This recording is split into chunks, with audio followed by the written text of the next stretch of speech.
Hello guys, welcome back to my channel. As you can see in the picture today, let's start the story of part 6 of the story where Isseiverse reacts to betrayed Villain-Issei. But before we start, please consider subscribe to the channel and give this video a like.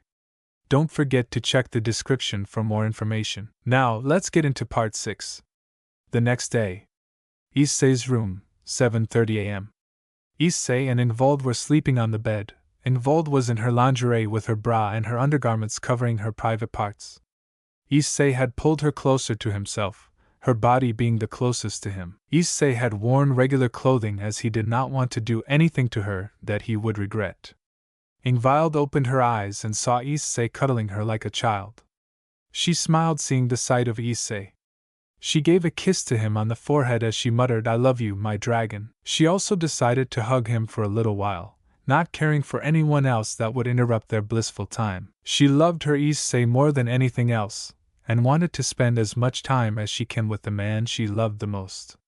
She remembered how she was the only last survivor of her family, as they were killed by some remnants of the Cows Brigade a few months ago. She shook her head. What happened was in her past, and not today. She had to focus on her tomorrow. She looked at the loving face of her dragon knowing that he is her tomorrow, and she must focus on that. Issei soon woke up as he saw himself cuddling Ingvald. Ingvald had a smile as Issei soon spoke with a grin, "Morning, Hyam." Hyam was another of the nickname Issei had given Ingvald fairly recently, which causes her to blush since Issei treated her like the princess as she asked, "Are you not going to call me purple-haired diva? If you wish, still have interest in singing?" Ingvald gave a nod. She remembered on how her dream was to become a singer, a pop singer. "In that case, I shall support you in this dream of yours." Ingvald had a blush when she heard Issei say this, as she looked away.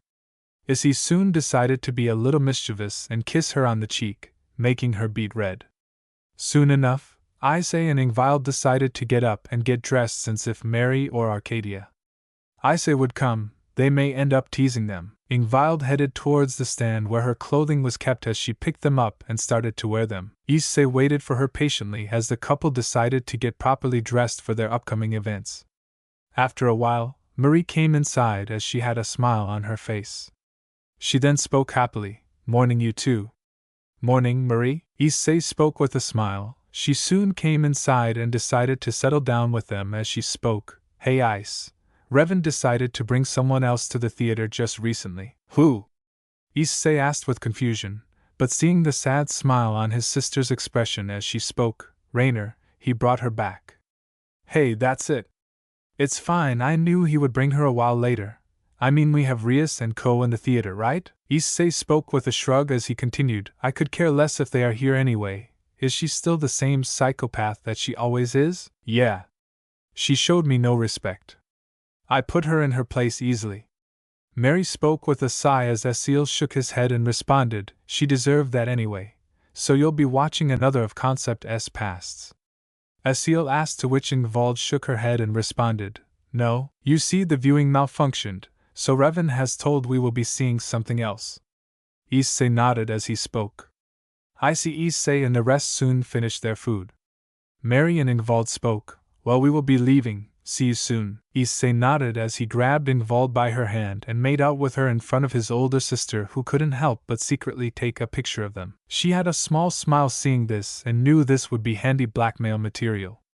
Ingvald became red due to the kiss as she kept her hands on the cheek. Mary soon spoke, "Well, we will be heading there, and I will take this lovebird with me." Mary soon grabbed Ingvald and the duo headed out of the room. Just as they did, they were subsequently teleported by Revan back to the theater. Scene change. Revan's theater, 9:30 p.m. Everyone had settled down in the theater, as they knew that something was going to happen. Revan soon joined the theater with an additional guest. Ingvald widened her eyes when she saw him. The man was described to be a light purple-haired man with shoulder-length hair, with brown eyes. He wore a formal clothing, which consisted of a black coat, white shirt and black pants. He also wore black shoes. This was Lucius Leviathan, Ingvald's father. Ingvald. Leviathan had tears in her eyes seeing her dead father come back to life. She immediately rushed to her father and embraced him, who calmed his daughter down. "It's okay, Ingvald. Your father is not going anywhere." Ingvald kept crying out to him while Lucius kept calming his daughter down. None spoke too much about it as they were happy that father and daughter had reunited after so long. Father, I have something to tell you. I am Lucius, cuts her off and speaks. You are the queen of Issei's peerage, and you love him, don't you? Wait, you know Issei. Lucius responded with a smile. Of course, I have been here for a while, and you did not know because you never asked him. The audience was surprised by this revelation. Issei and Lucius knew each other. This made them wonder who else Issei knew. Lucius spoke with a sigh. Anyways, we should get seated. Ingvald nodded in understanding. Even Ingvald was surprised by this. She wondered where else Issei had gone. The two walked towards where Ingvald was seated before. Hello, Mr. Leviathan. Mary spoke with a respected tone as he looked at her and recognized her. You must be Mary Hyoudou, his older sister. Right, it seems my brother spoke about me to you. Mary responded with a smile as Lucia spoke. Indeed, he spoke a lot about you anyways. It is nice to meet all of you as well. Lucia spoke respectfully, as the others nearby nodded to him. The pure-blooded devil was respectful like his daughter, and unlike the rest of the Leviathan clan, who was arrogant, as Azazel commented, at least you are not like Kataria in any way. Ingvald was about to speak, but Lucius responds, my distant cousin, well, she was the more arrogant one, believing in the superiority of the elders. That is why she has that attitude. Anyhow, we are already past the viewing time, right, Revan? Indeed, before we begin, here are some things you need to know about this essay. He is actually something else. A hybrid would be the best way to describe him, and he has a unique skill. He is not the Red Dragon Emperor, and to the supernatural, he will appear to be human, but he is strong enough to even deal with the likes of Indra if push comes to shove. The audience were surprised by this. Office, Lilith and Lucius knew who Revan was talking about, as they have met this essay. So what exactly is this essay? Azazel was the one to ask, as Revan spoke. He is a bounty hunter or a mercenary to be short. He does not fight for the factions or for the Cows Brigade. He actually only fights for himself and the money he is offered, nothing more, nothing less. The audience were not certain how to react to this. He is not like Concept, Essay, but he is different. He was more of a scoundrel to several of the audience. Others had respect for him. As he was making his way in the real world, he was that type of a person. The ones that cared for him knew that he will be different as opposed to their essay, and they were curious to see how this essay would be like. Alright, without further ado, let's get started. Revan spoke as he puts the screening device onto the screen, as a countdown screen is showing. Soon enough, the title screen showed up, that being Issei, the supernatural bounty hunter. A man in his 20s was walking across the field. He was heading to a restaurant. Tall man appearing to be in his 20s with an average build, black hair, golden bangs and black goatee. He wore a knee-length dark blue blazer with a lighter blue dress shirt, a black waistcoat and a red tie. He wore faded purple slacks and black dress shoes. He entered into a restaurant that was sold snacks and alcoholic drinks. He looked at the place. It was aptly named Izakaya. The good thing was that it was nearby to where he was staying.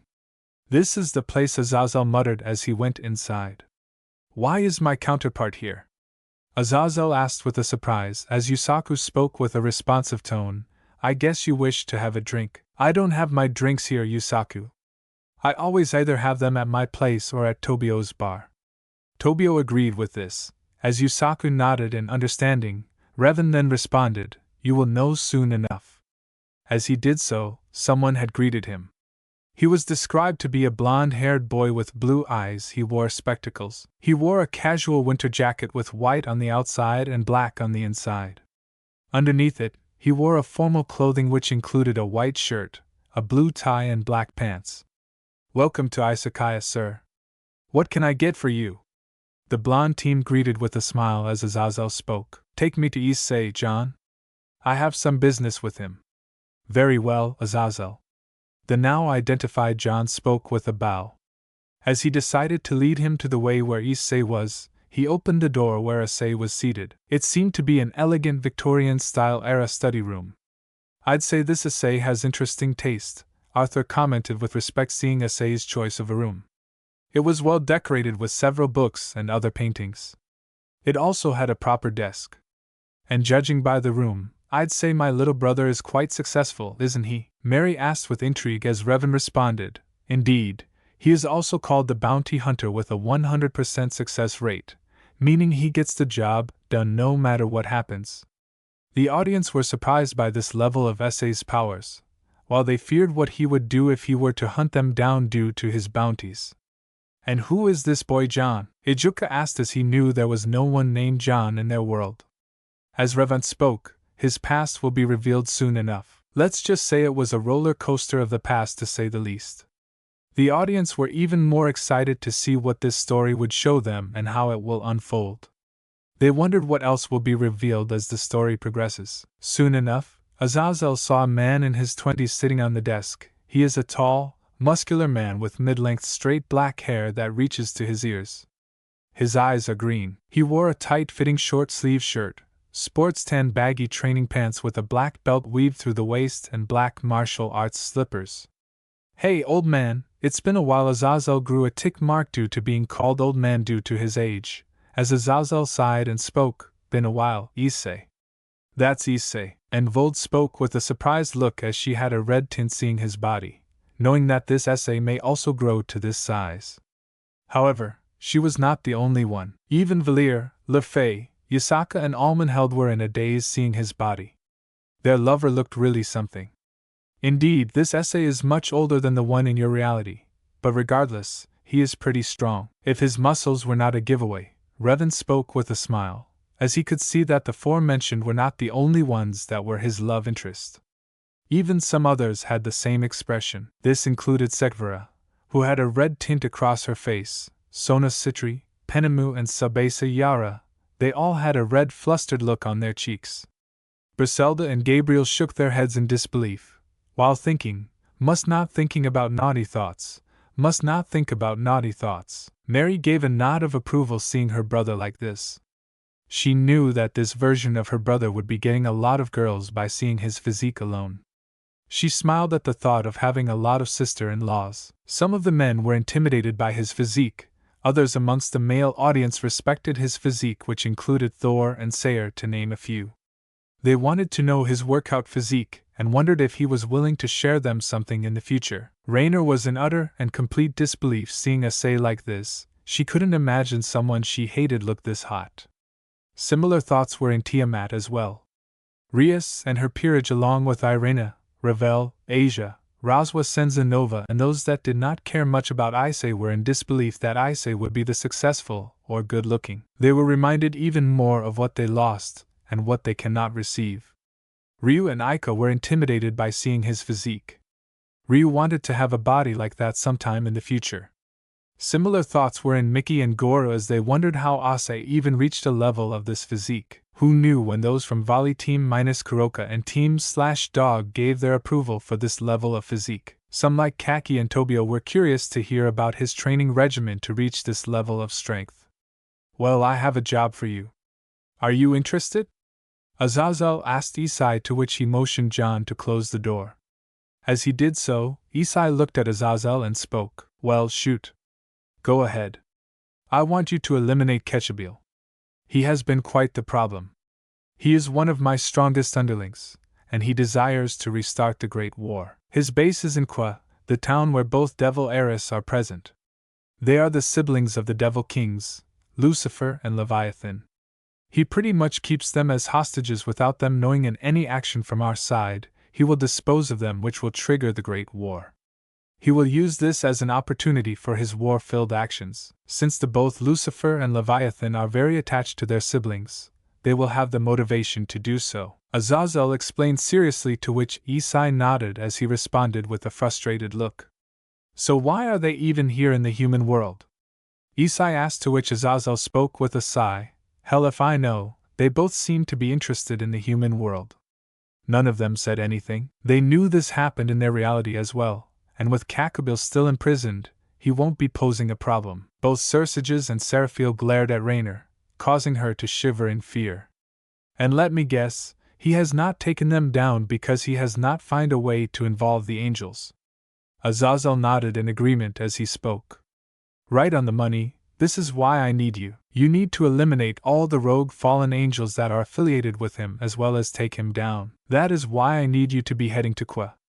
Her name is Rainer, and she is with 3 other fallen angels. They somehow got their hands on the exiled nun Asia Argento, and they stole the sacred gear removal devices before they left Grigori. I think you know what will happen.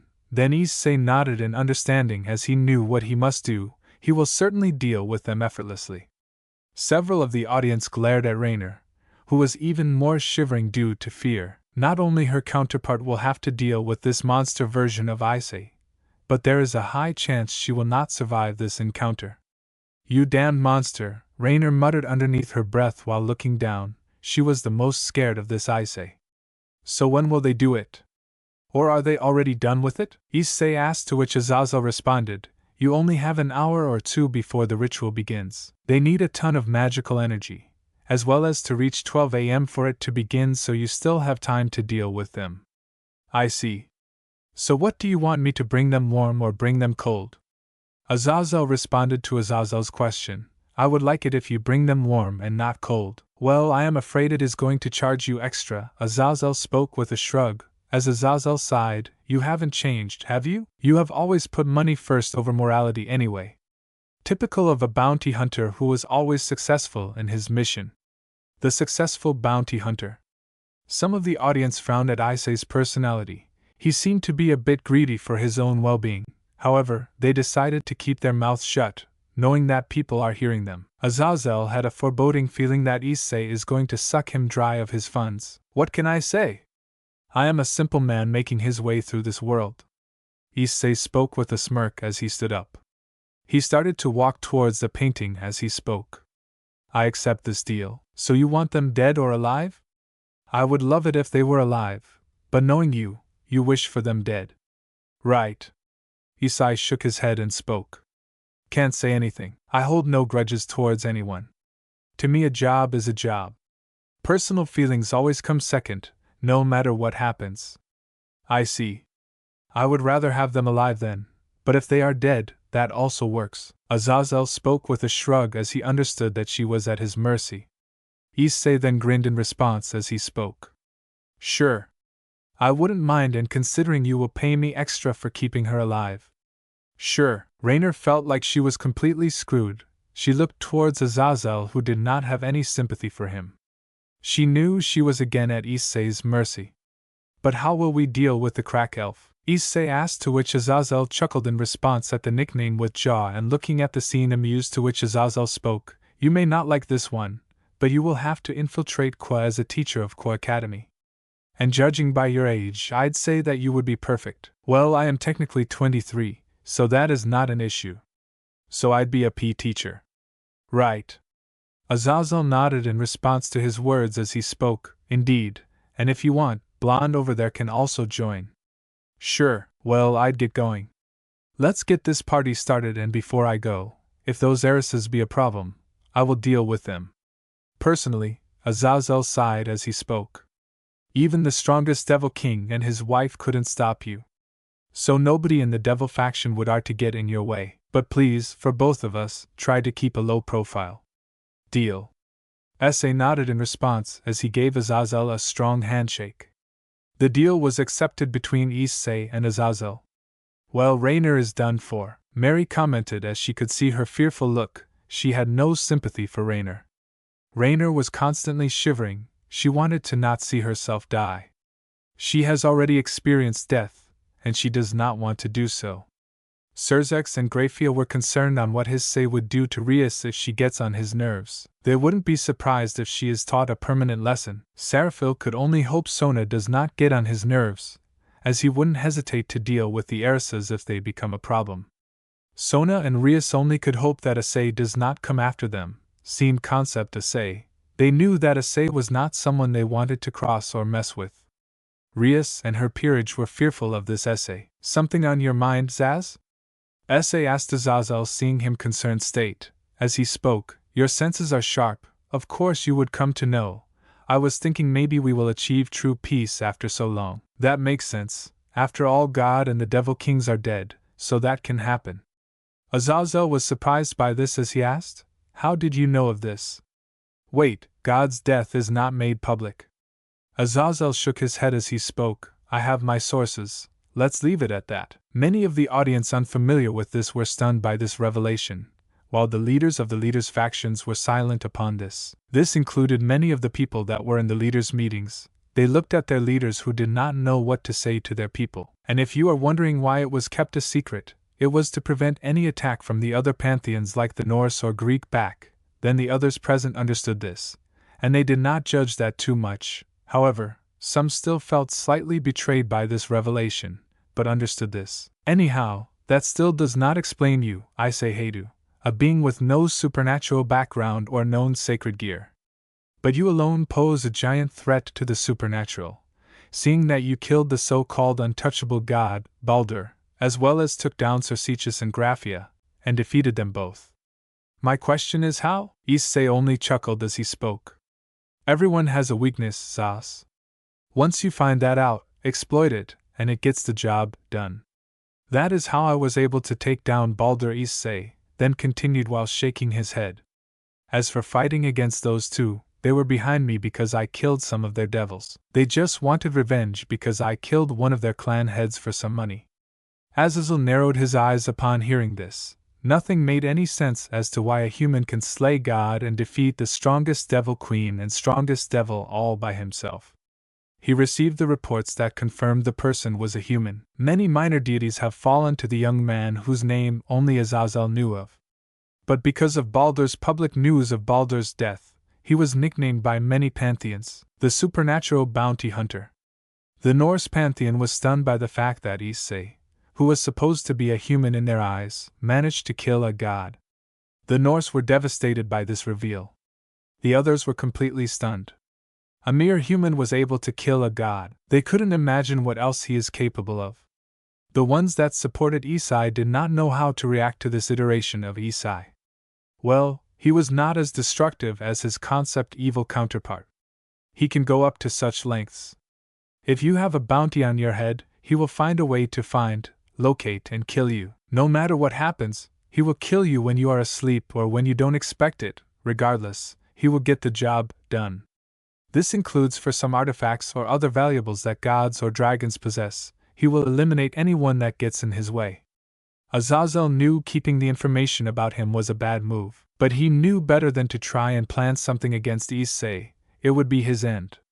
He saw Issei having a smirk towards him. Relax, Az, as long as there is no bounty on your head, you will be alive. Azazel nodded in understanding as Issei continued, that aside, when it comes to you making peace and shit, I ain't interested.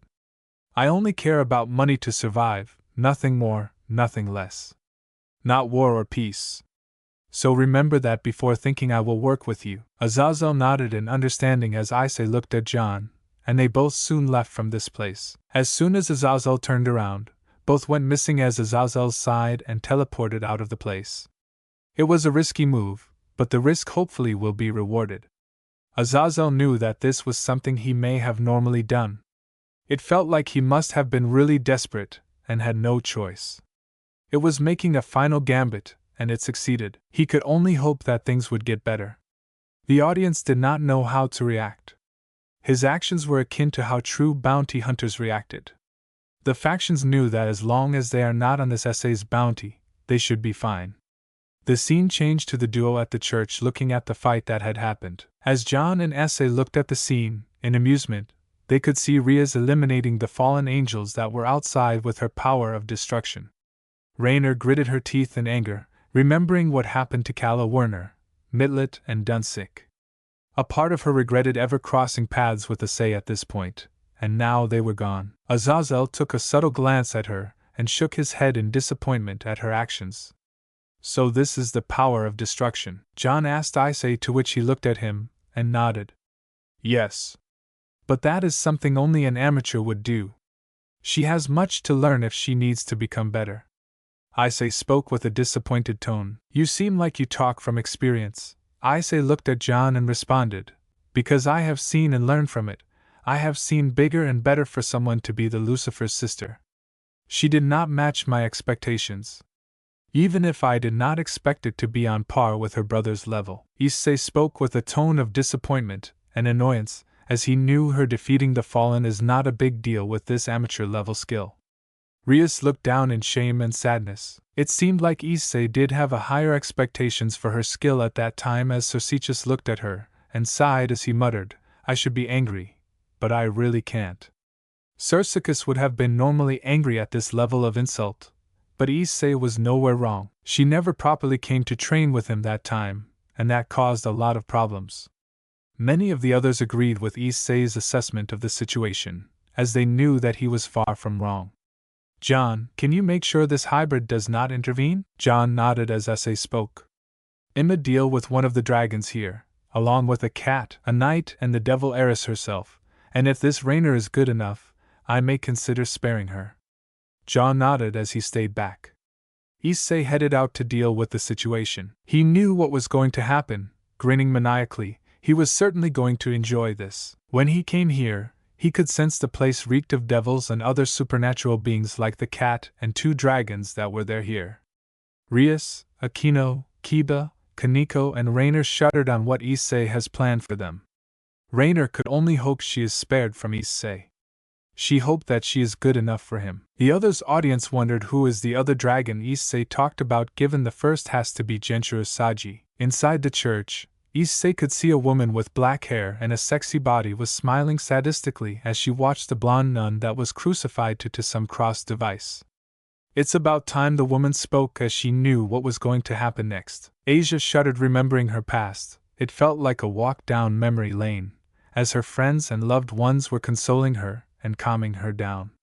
Rainer wondered what would happen. She knew that if Issei sees her worthy, she may survive. She looked at her hand and still saw the flower bracelet. She forgot it was there in her left hand for all this while. "Why do I still have this?" Rainer thought as she continued watching the scene. However, just as they were about to perform the ritual, someone crashed onto the scene. They were Yudo, Kiba, Kaneko, Tuja, and Matsuda. They were the Gremry devils. "Wait a minute, don't tell me that." Azazel spoke with horror as Revan nodded. "Yes, Matsuda is the Red Dragon Emperor in this world." The audience did not know how to react to this timeline. This was something that had never happened before, and it wouldn't have happened again. They wondered how Matsuda would have been, since he would be the new pillar of this world. Rias and her peerage took it the worst. Unlike Issei, Matsuda was only seen by them as a pervert and a jock, nothing more, nothing less. They hated this sort of development. This even included the former members as well. "You 3 are too late," the woman yelled, but her eyes widened when a sudden blur headed towards her direction, as in a single moment behind her, the device broke down as Asia was gone. "What?" the woman exclaimed. "What happened?" the jock asked with a surprised tone as he was unable to see what happened. Asia was soon down on the ground next to them. Kiba then added, "I don't know." Kiba suddenly replied as suddenly another blur passed through them again, as when they saw a whole load of bodies dropped on the floor dead, which were the bodies of excommunicated exorcists. They saw a ride in front of them. The blur stopped, showing Issei with the woman Rainer passed out on his shoulder, as he held a katana in his hand while speaking. "Her breasts are good, and her ass is alright. She is above passable in my book." The audience were surprised by how quickly this dismantled the situation. Rias was left agate. Normally, she would say that is perverted or something like that, but seeing what he has done, she did not say much. Mary sighed seeing this. She was surprised like the others, but it seemed like both she and her brother were perverted, the major difference being Mary was a closet pervert, while was a open pervert.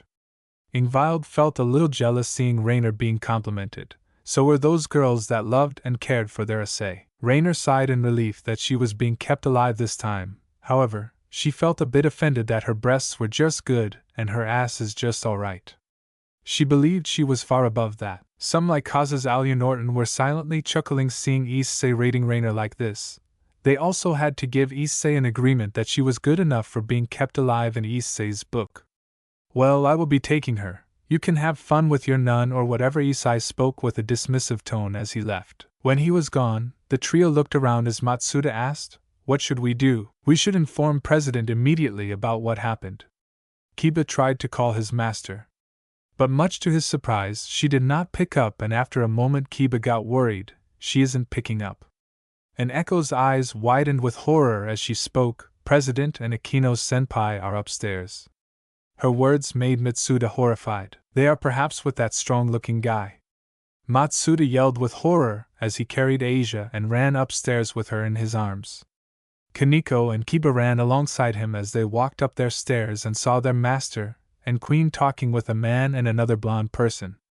This is not going to end well. Sujusha spoke with horror concerned for his little sister, as Vinalana spoke with fear. This Ria's got in the way of someone that was able to take your counterpart down. I fear what will happen to her. Honey, let's hope that she will be fine. Ziasita spoke with concern. He could only hope they survive this variant of Issei, while Rias and her peerage were shuddered seeing what would happen. Sorry, I couldn't stop the crow. John spoke with an apologetic tone as Ikena grew a tick mark when she was called that as Issei spoke. No matter, I will take care of this.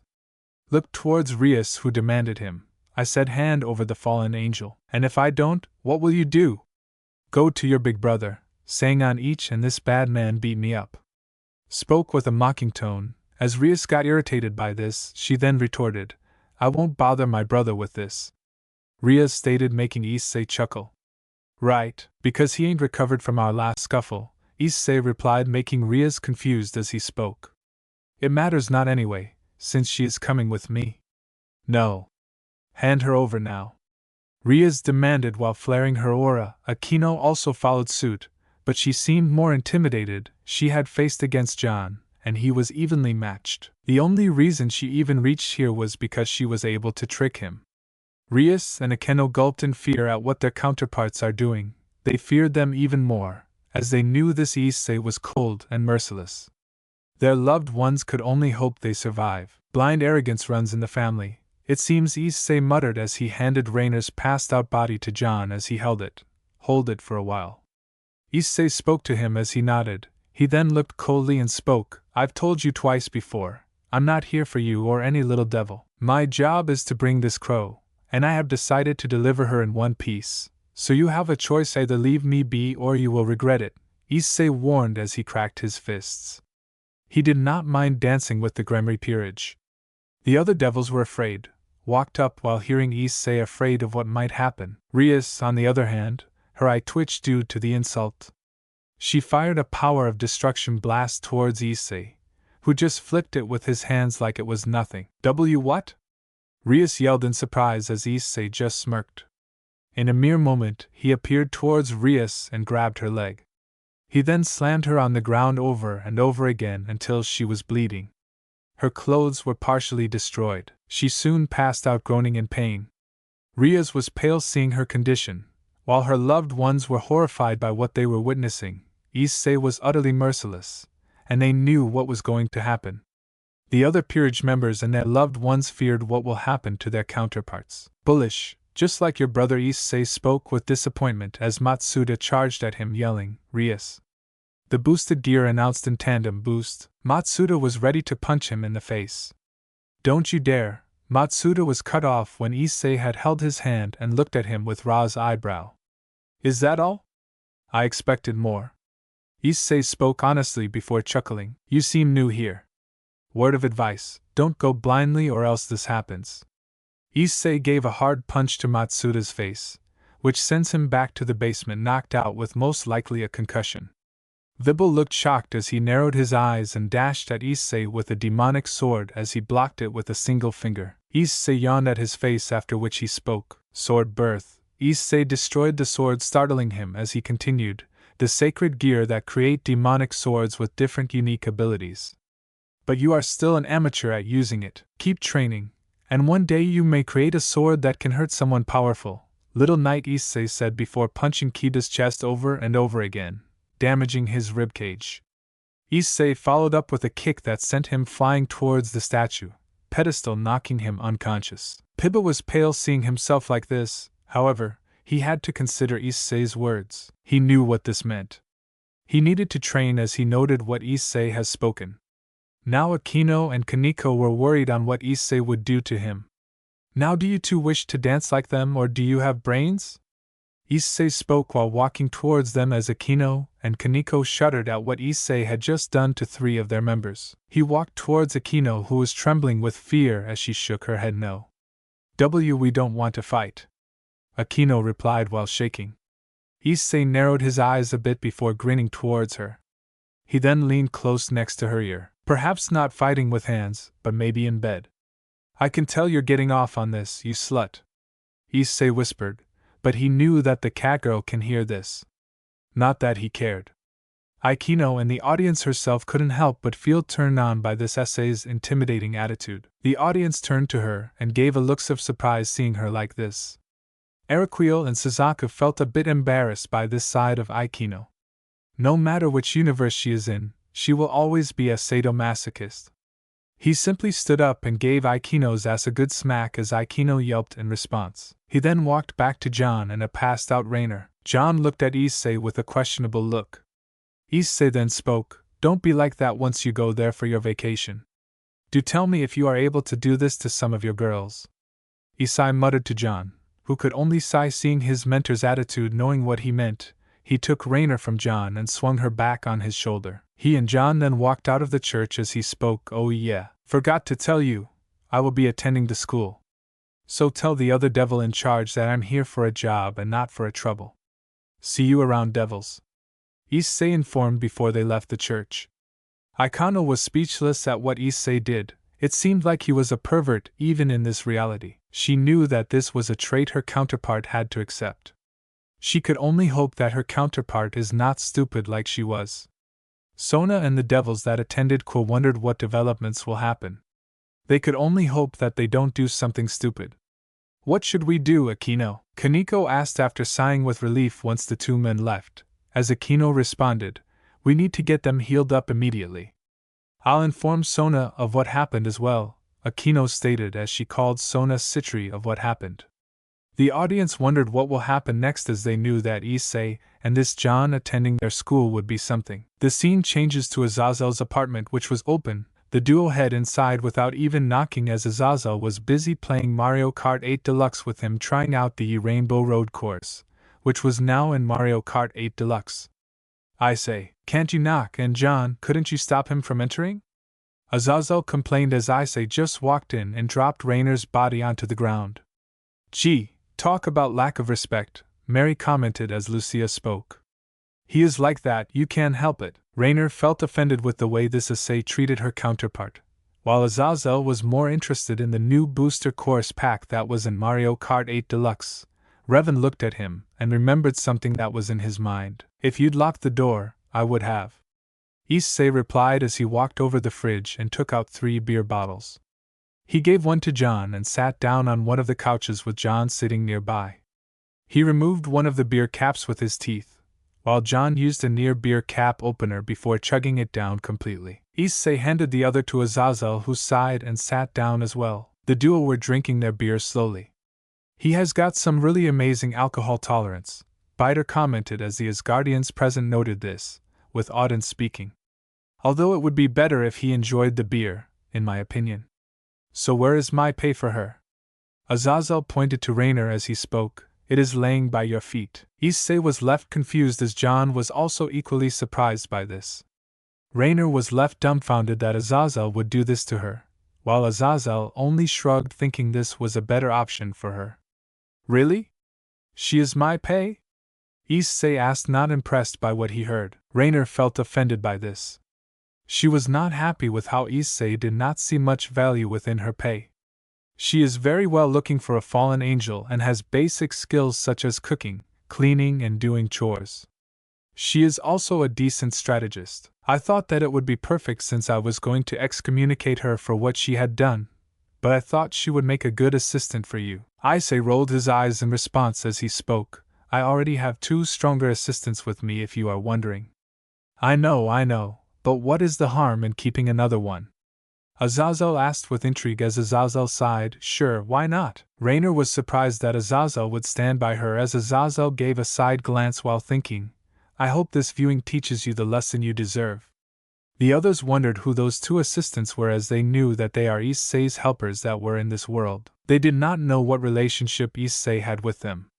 Her ass and breasts are fat enough, so that's good enough in my book, Issei muttered such that no one could hear. But she is weak.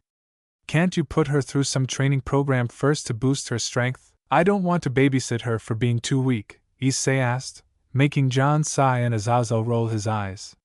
Fine, as long as you do your job and I'll train her so she isn't useless to you. Azazel accepted Issei's proposal. As Issei gave him a thumbs up, he then looked towards the passed-out Rainer and spoke, now time to wake her up. Azazel snapped her fingers as Rainer woke up with a jolt. Lord Azazel? Rainer asked in shock as Azazel just scoffed and spoke coldly. Silence, Rainer. You went behind my back to try and obtain a sacred gear from an exiled nun by using one of my sacred gear removal devices in the territory of the Sister Devil Kings. I had to send my client to stop you before you could possibly start a war. Because of what you did, you are no longer part of Grigori anymore. From now on you are Issei's personal servant over here for the rest of your life, Azazel said straightforwards and with a cold tone, as Rainer seemed sad, but she knew she fucked up by going behind Azazel's back. She swallowed her pride and spoke. I understand, Lord Azazel. Rainer was relieved. Her counterpart was in a better state than she was in. She could only hope that things would become better. The audience were surprised by this development, while Mary was weary of Rainer, knowing what she had done to Issei. Good. Now Issei. Anything else you want to discuss? Azazel spoke with a more casual tone, as Issei just shrugged his shoulders. Not really, just train the girl when I'm school or something, I really don't care. But I want her home when I'm done, Issei replied as he and John walked towards the door with Rainer following him. See you. Issei left with the duo, as Azazel looked at the door with a smirk. Like killing two birds with one stone. Now back to playing Mario Kart, Azazel returned to playing Mario Kart. Wow, I would be surprised. Never thought you would be the matchmaker, Yasaka commented with slight jealousy as Azazel could only shrug. However, internally he was a bit scared seeing Yasaka glaring at him along with the other girls as RageRevan clapped, garnering everyone's attention. Alright everyone, since this chapter 1 have decided to give you all something. RageRevan snapped his fingers as everyone in the audience had inventory boxes in front of them. As Revan explained, this is infinite inventory. To access it, just say inventory, and you will be able to view this screen in front of you. Say inventory again, and it will go away. And one more thing, only the owner of the inventory can view their inventory. No one else will. Revan snapped his fingers as it all went away. Sergiches then asked, why give us this? Because you all will be getting gifts from now on, so that is why I gave all of you this. Revan snapped his fingers as he then looked at Azazel and spoke. Azazel, check your inventory. Azazel nodded as he commanded inventory. Azazel could see that his inventory was no longer empty as RageRevan spoke. You have a Nintendo Switch with Mario Kart 8 Deluxe with the booster courses already unlocked and a bottle of beer with you. Now say the item name. Alright, beer. A beer bottle now came in Azazel's hand, surprising him and everyone else present, with Mary commenting, it is the same beer your counterpart used.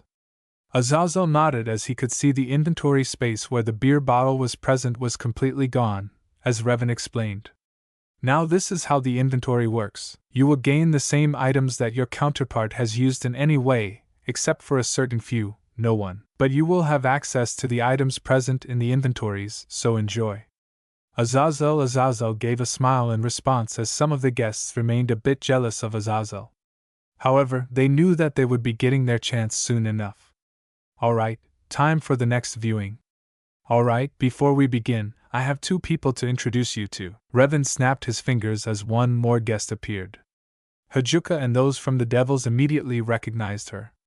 She was a beautiful girl with almond eyes with long blonde hair with blue hair tips, as she has a voluptuous body and large breasts whose proportions are similar to Ria's. She wears a noble-like dress while holding an elegant folding fan. The second person was described to be like an older version of Ravel Phoenix, a beautiful blonde-haired young woman with her hair tied in long twin tails and blue eyes, as well as a voluptuous figure. She is seen dressed in the female school uniform. Ravel was pale when she saw her. While Riser looked at her and shook his head, he knew that she was going to come here sooner or later. Malcolm Latia Astaroth. Claire Phoenix. Latia was surprised. While Claire was not, she knew who it was that was in front of him. Who are you then? Apologies, my name is Revan and it is nice to meet you, Latia nodded. Albeit she was confused as to why she was brought here. If you are wondering, I brought you here because to show you that the multiverse is real, you will be watching different iterations of Issei. Okay, but why him? I am not insulting him or anything. Just out of curiosity, Latia spoke as Revan shook his head, knowing that she shares some traits with the Juka. As he spoke, instead of explaining here, let me send you the information you need to know. Latia was stunned for a moment, as she had a burst of information inserted into her head. She looked at the girls with a disappointed look. It seems like she has gotten ahead of herself due to her pride. Well, it is her loss. I am not going to yell or get angry for what she has done. This is her screw-up and there is nothing that is going to change the fact that Issei no longer cares for you. I mean, he does not care for her, right? Latia looks at Revan who speaks. No, none at all. He has lost any and all love for the girls that betrayed him. The mentioned girls started to look down in shame or sadness as Claire spoke. I have already met him, and thankfully, he is doing well. Lucius did not say anything. He knew about Claire, and another being amongst the first few who met Issei. He wondered how the audience would react when they would come to know that she was one of the first that met Issei, especially the fallen angels side of the factions. The others were surprised, especially Mary, who was equally surprised. She needed to ask either of them. Since Mary and Claire have a history together due to them attending the same college in USA. Although, Revel, stay away from him, he has made it clear he does not want to do anything with you or the rest of the Gremory girls. Claire spoke coldly, making Revel and the other girls shudder at this. She was crying with Claire walking away from her. Riser couldn't help but give a disappointed sight towards her. She soon walked towards where Lucius was sitting as she got a surprise. Mary, I never knew you were here. Mary smiled in response, seeing her classmate and good friend present. As she spoke, I was present, although I never knew you and my little brother are acquainted. Well, we are more than just acquainted, Claire thought. It was no secret she developed feelings for him, but she had kept it hidden for Ravel's sake. She wanted to confess, but she feared that Issei may reject her. She will do it the next time she sees him. Me and Lucius and another actually met before. I am actually surprised Issei never expected us to be good friends. Imagine the look when I actually revealed this to him. Mary chuckled in response as she spoke. I can only imagine. Speaking of which, who is this another? That person will reveal themselves soon enough. I and Lucius were asked to keep it a secret. Mary pouted in response along with some of the ones present close to her. Meanwhile, Latia settled down near the four Satans and greeted her uncle, who returned the greeting. Blair settled down near Mary.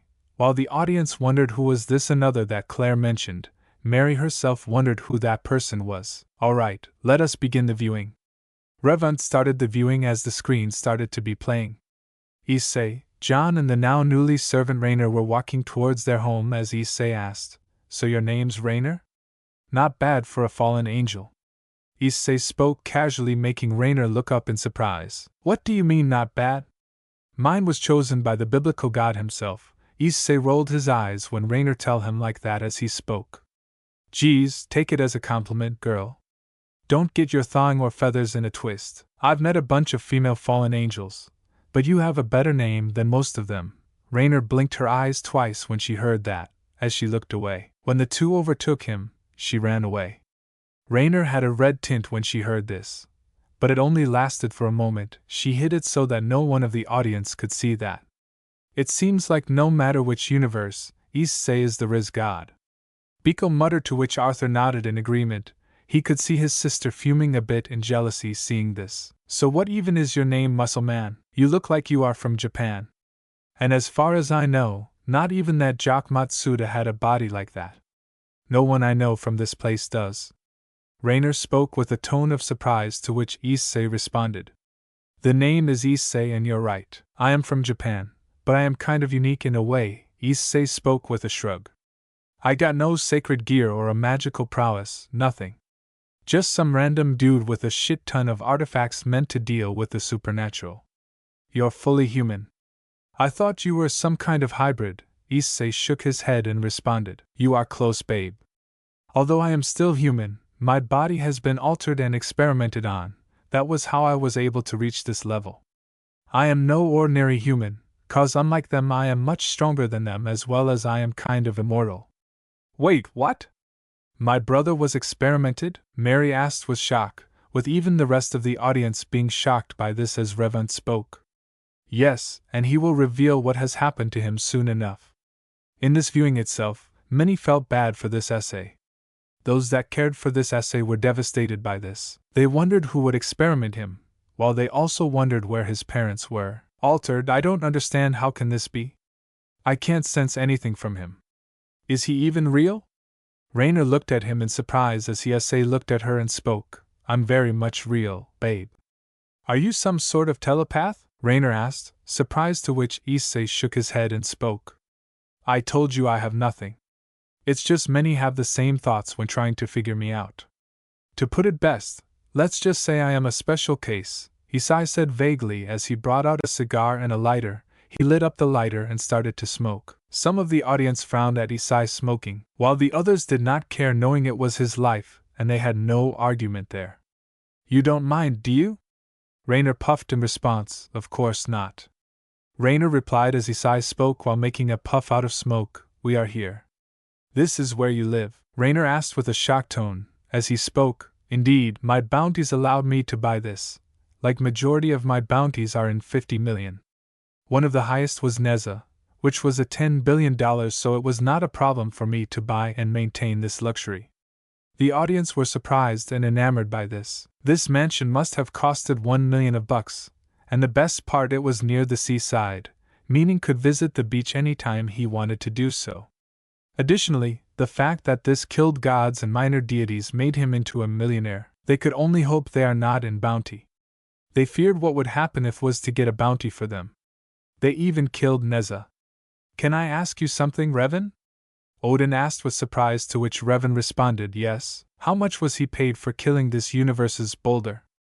Revan thought for a moment as he responded, "He was paid $100 billion for killing him, although I won't reveal who contracted him and told to kill him." The Norse pantheon was shocked. $100 billion is a lot of money. Regardless, this essay killed someone invaluable to them. They could only pray for what their counterparts were feeling at the moment. "Let's head inside to say," and the others headed inside as he asked, "So what was your idea to go after the nuns' gear anyway?" "I was tired of staying in the lower ranks, so I guess obtaining a sacred gear which was rare would increase my ranks." Rainer admitted it as she continued. "When I heard about excommunicated nun with twilight healing, I couldn't help but find myself be tempted to get myself the power. However, it was difficult, so I talked with Lord Kokabiel about it, and he agreed. He stole one of the sacred gear removal devices in return that I aided him in the war. I agreed, and when I brought my team here, to Kwa, I wanted to prevent any fallen angel to stop us. I was just waiting for my moment, but Lord Azazel saw through my plans and now I'm your servant," Rainer explained with a sigh, as John added. Azazel gritted his teeth in anger, remembering how Kokabiel was majorly responsible, along with Sentinel, for turning many of the fallen angels to the side of war instead of peace. The others tried to calm him down. Rainer did not deny anything as she nodded in agreement. She knew her counterpart was not wrong in this anyway. Moving up the social ladder, not a bad plan, but terrible execution. If you had waited longer you could have gained the boosted gear for yourself, which despite Azazel's idea for peace even he couldn't turn away something like that. But now you have nowhere to go, right? John spoke with a shrug and a blunt attitude which made Rainer growl in response. Azazel couldn't deny it. The boosted gear was too valuable. Regardless, he refused to believe that his counterpart would abandon everything he has worked for a long enos. "Yeah, I guess I lost taking the risk." Rainer spoke while swallowing her pride, as Issei walked towards the doorbell and rang at once. "So what do you desire, power or popularity?" "Or obviously it's just that with more power you gain more fame. I was just tired of dealing with constantly being looked down upon for being a low class, so that is why I wanted to gain power." Nodded in understanding as John could relate to Rainer to some extent. Even he had a desire for power when he first met Issei. He shook his head remembering more of his past. His past did not define who he is today. The audience were even more curious on what was John's past is like, and what caused him to work with Issei. Since you desire power, I have a proposal for you. Would you? Issei was unable to complete when someone opened the door. She was described to be a woman whose beauty exuded that of many. She had creamy skin that seemed softer than wool, had deep blue eyes and a beautiful expression that exuded serenity, and she gave a mystical aura. She had long light blue hair that moved freely until it reached her waist. It looked silky and shiny, which added to the beauty of her body. She wore a fantasy-made outfit. Oh, come back, Master. Issei rolled his eyes and responded, how many times I have told you, Tia, no need to call me master. The Yamato was left agape, seeing herself as a servant, let alone Issei's servant. She gritted her teeth in embarrassment seeing the situation of her counterpart. Crom was laughing his ass off seeing the strongest dragon king in this position, much to her embarrassment. The rest of the audience were left agate with everyone seeing her in a maid's costume as Tiamat managed to ask in an embarrassed tone, how did I become a servant of him? Everyone looked to Tiamat, who had asked the question, as Revan spoke while pausing the viewing. One of his bounty hunting missions, his goal was to gain a jewel that was located hidden from everyone. The contractor paid him $20 million. Issei managed to locate the jewel, which made him come face to face with Tiamat herself, who was not happy, given how dragons protect their treasures more than anything else. However, Issei defeated her, and after which he took the jewel. But this side of Issei attracted her, and she saw him as his mate. Tiamat was left even more surprised and embarrassed by this. She now had red on her cheeks. I wish I could take a picture of this, Grom spoke while stifling his laughter. As Tiamat was left agape, she then shouted, don't you dare. The audience were still trying to process this information. Those that liked to say were jealous of Tiamat being in this position, being so close to Issei, as she is Tiamat, the Chaos Karma Dragon and the strongest Dragon King. Rainer stuttered with fear as Tiamat smiled gracefully in response, as she looked at Issei and spoke, I can't help it, you defeated me, meaning I am yours. Issei gave an exasperated sigh as he remembered his defeat during one of his bounty missions.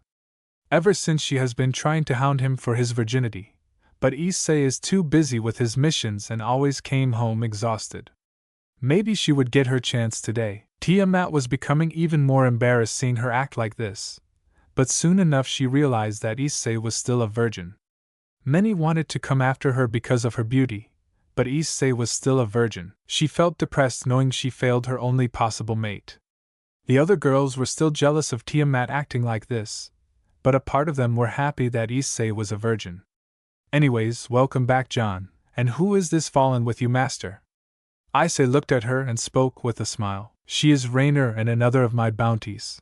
Please take care of her and let her know of the work that is done in this house. The Imad understood this as the trio headed inside. Soon enough another person greeted the owner inside, who was a lavender-haired woman with orange eyes. She also wore a French maid costume.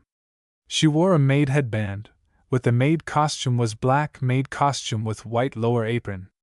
This was Ingvild Leviathan. Welcome back, master. Mr. John Issei gave a tired sigh as he responded. Ingvild, you don't need to call me master every time, just call me Issei. Ingvild nodded, however Issei knew she was going to call him that regardless of this. It was now Ingvild's turn to become a blushing mess. She couldn't believe what she was witnessing. Lucius was smiling seeing this, knowing about this as he met this Issei earlier. The others were agape at this, they couldn't imagine seeing this happen. Ingvild kept her hands on her face as she tried to cover her embarrassment. She couldn't believe what she was seeing this. Mary looked at her and asked, why is Ingvild his maid?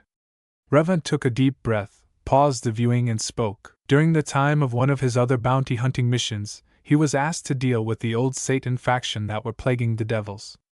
He traced them down to the Leviathan mansion and dealt with most of them that were outside. He soon went inside to see Ingvild passed out as a devil was trying to kill her. Issei killed the devil and took Ingvild under his wing. He saw that her father was dead. The one who asked for him was Azazel due to him wanting to know about her. So that was how Issei and Ingvild met in this universe. Revan's words made Ingvild lose her blushing self, and tear up remembering her father died even in this world. Lucius and Mary calmed her down knowing what had happened, as they all knew how much her father meant for her. She was the only one left for her, aside from Issei, Mary and her new team, that is. She barely had any family left. Many felt bad for Ingvald knowing what she went through. Some hoped Issei would be there for her when she needs her the most, which she was fortunately. Ingvald watched the scene wondering how she is taking the death of her parents. She did not know how her counterpart is going to cope up with what happened to her parents. Anyways, Rainer, settle down. You said you wanted power, right? Rainer nodded as she spoke while looking away. Yet Tiamat and Ingvald looked at each other as Issei spoke. Well, in that case, there is a way I could help you with, but this means you have to give your entire devotion to me only. No one, either man or woman, must come before me. Everyone will come after you. Sounds good, but aren't I already your servant, and I have nowhere left to go? Rainer asked, confused, to which Issei responded, that was not what I meant. Even in this state, you can still stab me in the back. Let's just say I have known some fallen angels that have done that to some of my clients. Rainer did not deny anything Issei had to say. She herself did backstab Matsuda just a few days ago. Rainer in the audience did not deny this. The fallen angels that were under Kakabeel were known to do this to achieve their goals. She did not realize what she did wrong back then either. She looked at the audience, who were all watching the scene, knowing full well what Rainer had done to Issei, or at least most of them did. Those that did not were disgusted by the fallen angels back then, while the fallen angel cadres were angered by what Kakabeel had done. He was the reason why Grigori was in such a situation back in the day, and why the fallen angels had suffered even more casualties. Mary gritted her teeth in anger, remembering a certain fallen angel that was responsible for not only nearly killing her, but also introducing her to this world of the supernatural. Player gave a glance towards her and looked at her sadly, remembering how she was introduced to the supernatural, partially blaming herself for not dealing with the fallen angel since she was too late in discerning his intentions. I see, then I accept. Issei gave a grin which made her flinch as he spoke. You made the wise choice. Rainer nodded as she generated a magic circle underneath her and spoke. I wasn't planning to betray you anyway. Now pour some of your blood on the circle. Issei nodded and followed suit. The magic circle was easily recognized by Tiamat as a pact circle, which was something that she could easily remember given her pact with Issei. Ingvald also could recognize this, remembering that she agreed to form a pact with Issei without hesitation. The audience noted this and knew what would happen. This was something that was common in devil nature, forming a pact. But this was different. It was a blood pact, meaning the one forming the pact with Issei can't betray him, or else it would be death. Tiamat and Ingvald knew that they wouldn't betray Issei. Tiamat for her pride of being a dragon, and Ingvald for falling for Issei. While Rainer was partially worried, she hopes that her counterpart does not die. She has gotten a second life, and she does not want to screw it in any way. Issei cut off his finger with a knife, which he removed from his pocket, and dropped some blood as Rainer feels a surge of power and a mark falls on her stomach as she collapsed to the ground. As she holds her stomach in pain due to her body adjusting herself, she couldn't handle it as she kept trashing and moaning in painful pleasure. Ah, such power! Rainer kept moaning for a minute while John looked at her in shock. This was the first time he was seeing the master-slave pact. Well, he looked at Tiamat, and she nodded. Although my condition was not like hers, I still felt pleasure due to power. I can control myself better than her, Tiamat explained to John, who nodded in understanding. Issei looked at Rainer as her breathing returned to normal. Issei asked with slight concern. You okay? Rainer nodded with a blush on her face. The power, it felt so dense and raw, it was so powerful. I actually climaxed from it, Rainer shamelessly admitted, causing Issei to chuckle. While John understood that the weaker the servant is, they will have much less time to adjust. Some of the audience chuckled at Rainer at this, as Azazel commented, Sure, Rainer, just show that you like him. Rainer was looking down from her counterpart's actions. She looked with a red blush on her face as she was embarrassed with what her counterpart's actions. Although, jokes aside, the fact that her body had to adjust to this body actually shows that he is stronger than he shows. And the fact that he was able to take down Sergiches and Graphia shows how strong he really is. Ijuka spoke with concern as some of the audience were also concerned as he looked at him. The rest of the audience were also concerned with this. They wondered the upper limit of Issei. Rainer soon got up as she asked, that still does not explain how my power multiplied several times. Issei took a deep breath and gave his arm a huge cut as blood soon fell to the ground. The rest of the people in the audience were concerned as he spoke. Sigh, I told you I was experimented right. Rainer nodded as he spoke. You see, when my parents were killed by a secret organization, I was taken by them and experimented with several stuff. I was too young to comprehend what it was, but the end result was that my body was physically altered to the point where I am beyond superhuman. Additionally, I also have immortality, meaning, I can't die even if my heart or my brain is destroyed, and so far, I can even survive with 90% of my body being disintegrated. I know this because I have dealt with someone capable of doing this level of damage. My immortality allows my body to regenerate faster than most humans or even gods.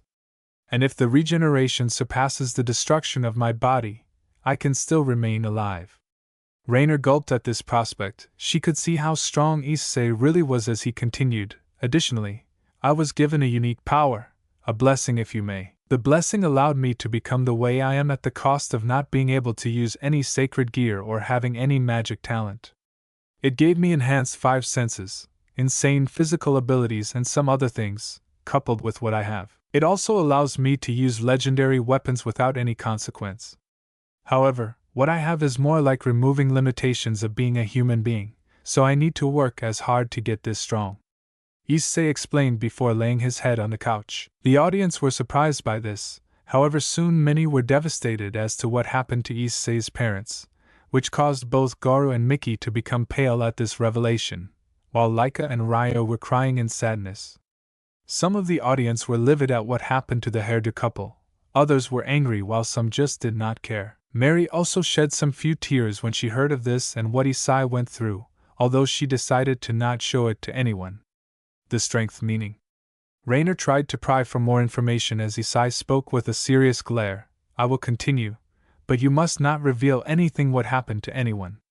Is that clear? Issei's order activated as a burst of energy coursed to Rainer's body, making her obedient, to which she nodded in agreement. She knew messed with Issei was not someone to mess with. Rainer gulped seeing her counterpart like this. She was nothing short of a slave to Issei, someone she did not like. Very well, the strength to make the leaders' pantheons shit their pants, the strength to kill a god and bring the Devil King and his wife right to death's doors. Issei spoke with a shrug as Rainer widened her eyes. She heard stories of it being doing this.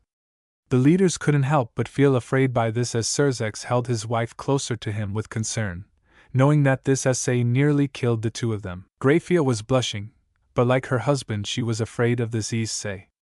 That means you are the Issei, cuts her off and answers, the supernatural bounty hunter. Issei finished as Rainer looked absolutely terrified. She was the servant of this monster.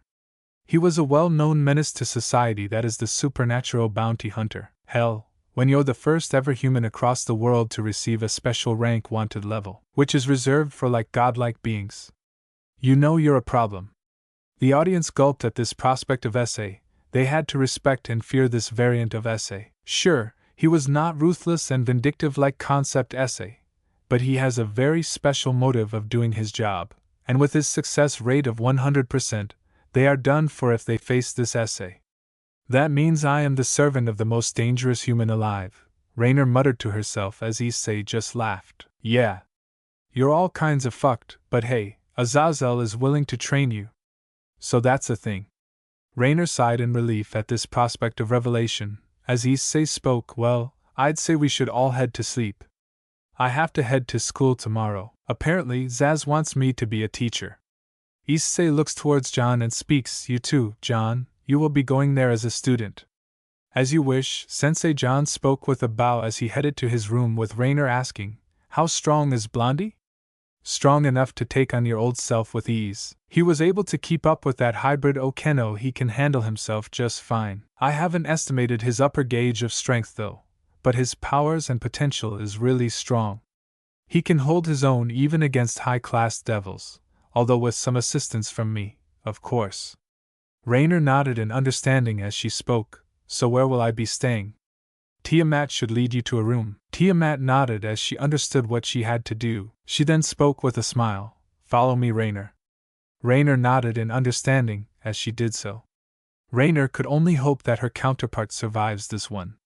She was not so lucky to have survived, and now only her counterpart will live for another day. Alright, everyone, the next viewing will be taking place the next day, the audience noted in understanding as they continued to watch. Wake the fuck up, you are already late. A voice shouted from a distance as rubbed his eyes. He looked up to see Azazel looking at him with an annoyed expression. Hazazel. Don't hazazel me, you are already late. Don't you remember you have to go to school to be a teacher? Azazel's tone was annoyed as Issei sighed and tried to reach for his hands, however he could see that his hands were unable to be moved freely. He looked around to see Tiamat taking one hand as his pillow, while Ingvald doing the same with his other free hand. Issei responded with a groan. You've got to be kidding me. Tiamat and Ingvald were having red tint on their cheeks seeing this. Well, Crom spoke with a teasing tone, oh, it seems like you are trying to seduce your mate. Tiamat gritted her teeth in embarrassment. She was going to get back at Crom one day for his teasing attitude.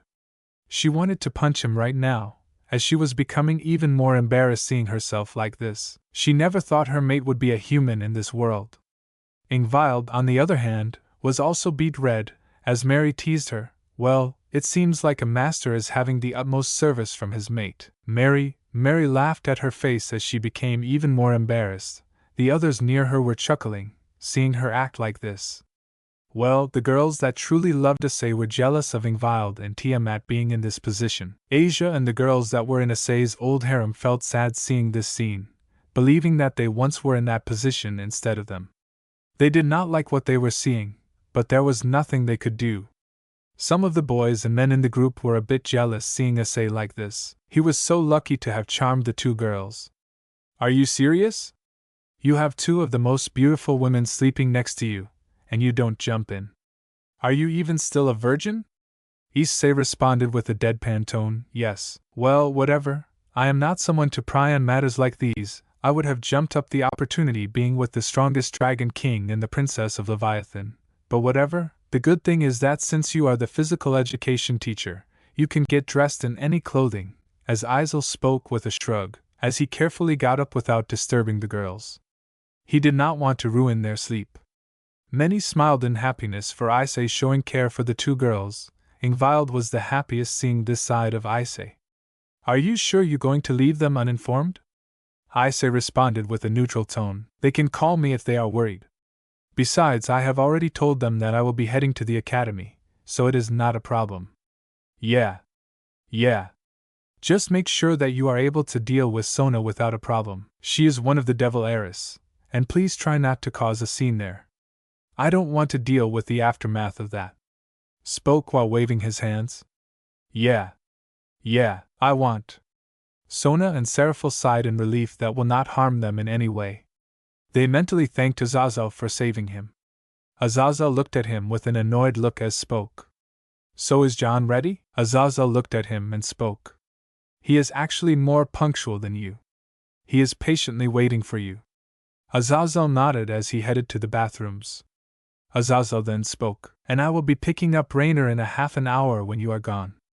Azazel informed before teleporting out of there. Azazel just let out a sigh. He better pay me 11 digits for this shit.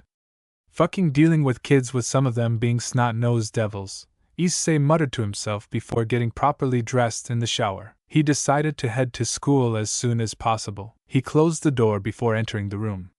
Some of the girls pouted in the audience as they couldn't see Issei's body. These were girls that actually loved Issei.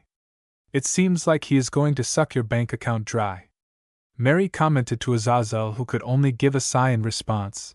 Mary was right in that condition. The scene changes to Issei and John in Qua Academy. The latter wore a Quamail uniform, which was tailored to perfectly fit him, while Issei wore a black nylon shirt and gray track pants, along with sports shoes. Claire, along with the girls that liked him, had a blush on their faces, seeing his chiseled body being displayed thanks to the nylon shirt, as Mary looked at her and spoke with a sigh.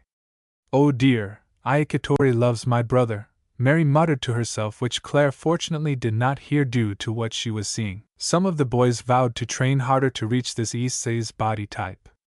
Issei noticed that no one was there, meaning he was late by half an hour. As he looked at John, the duo made a quick dash towards the school. No sooner than he entered, their gazes were felt upon by the devils watching him. They are watching us. John's senses were much more heightened ever since he came here and was trained under Issei as he muttered to him, I know. The duo headed to the student council door as Issei knocked on the door.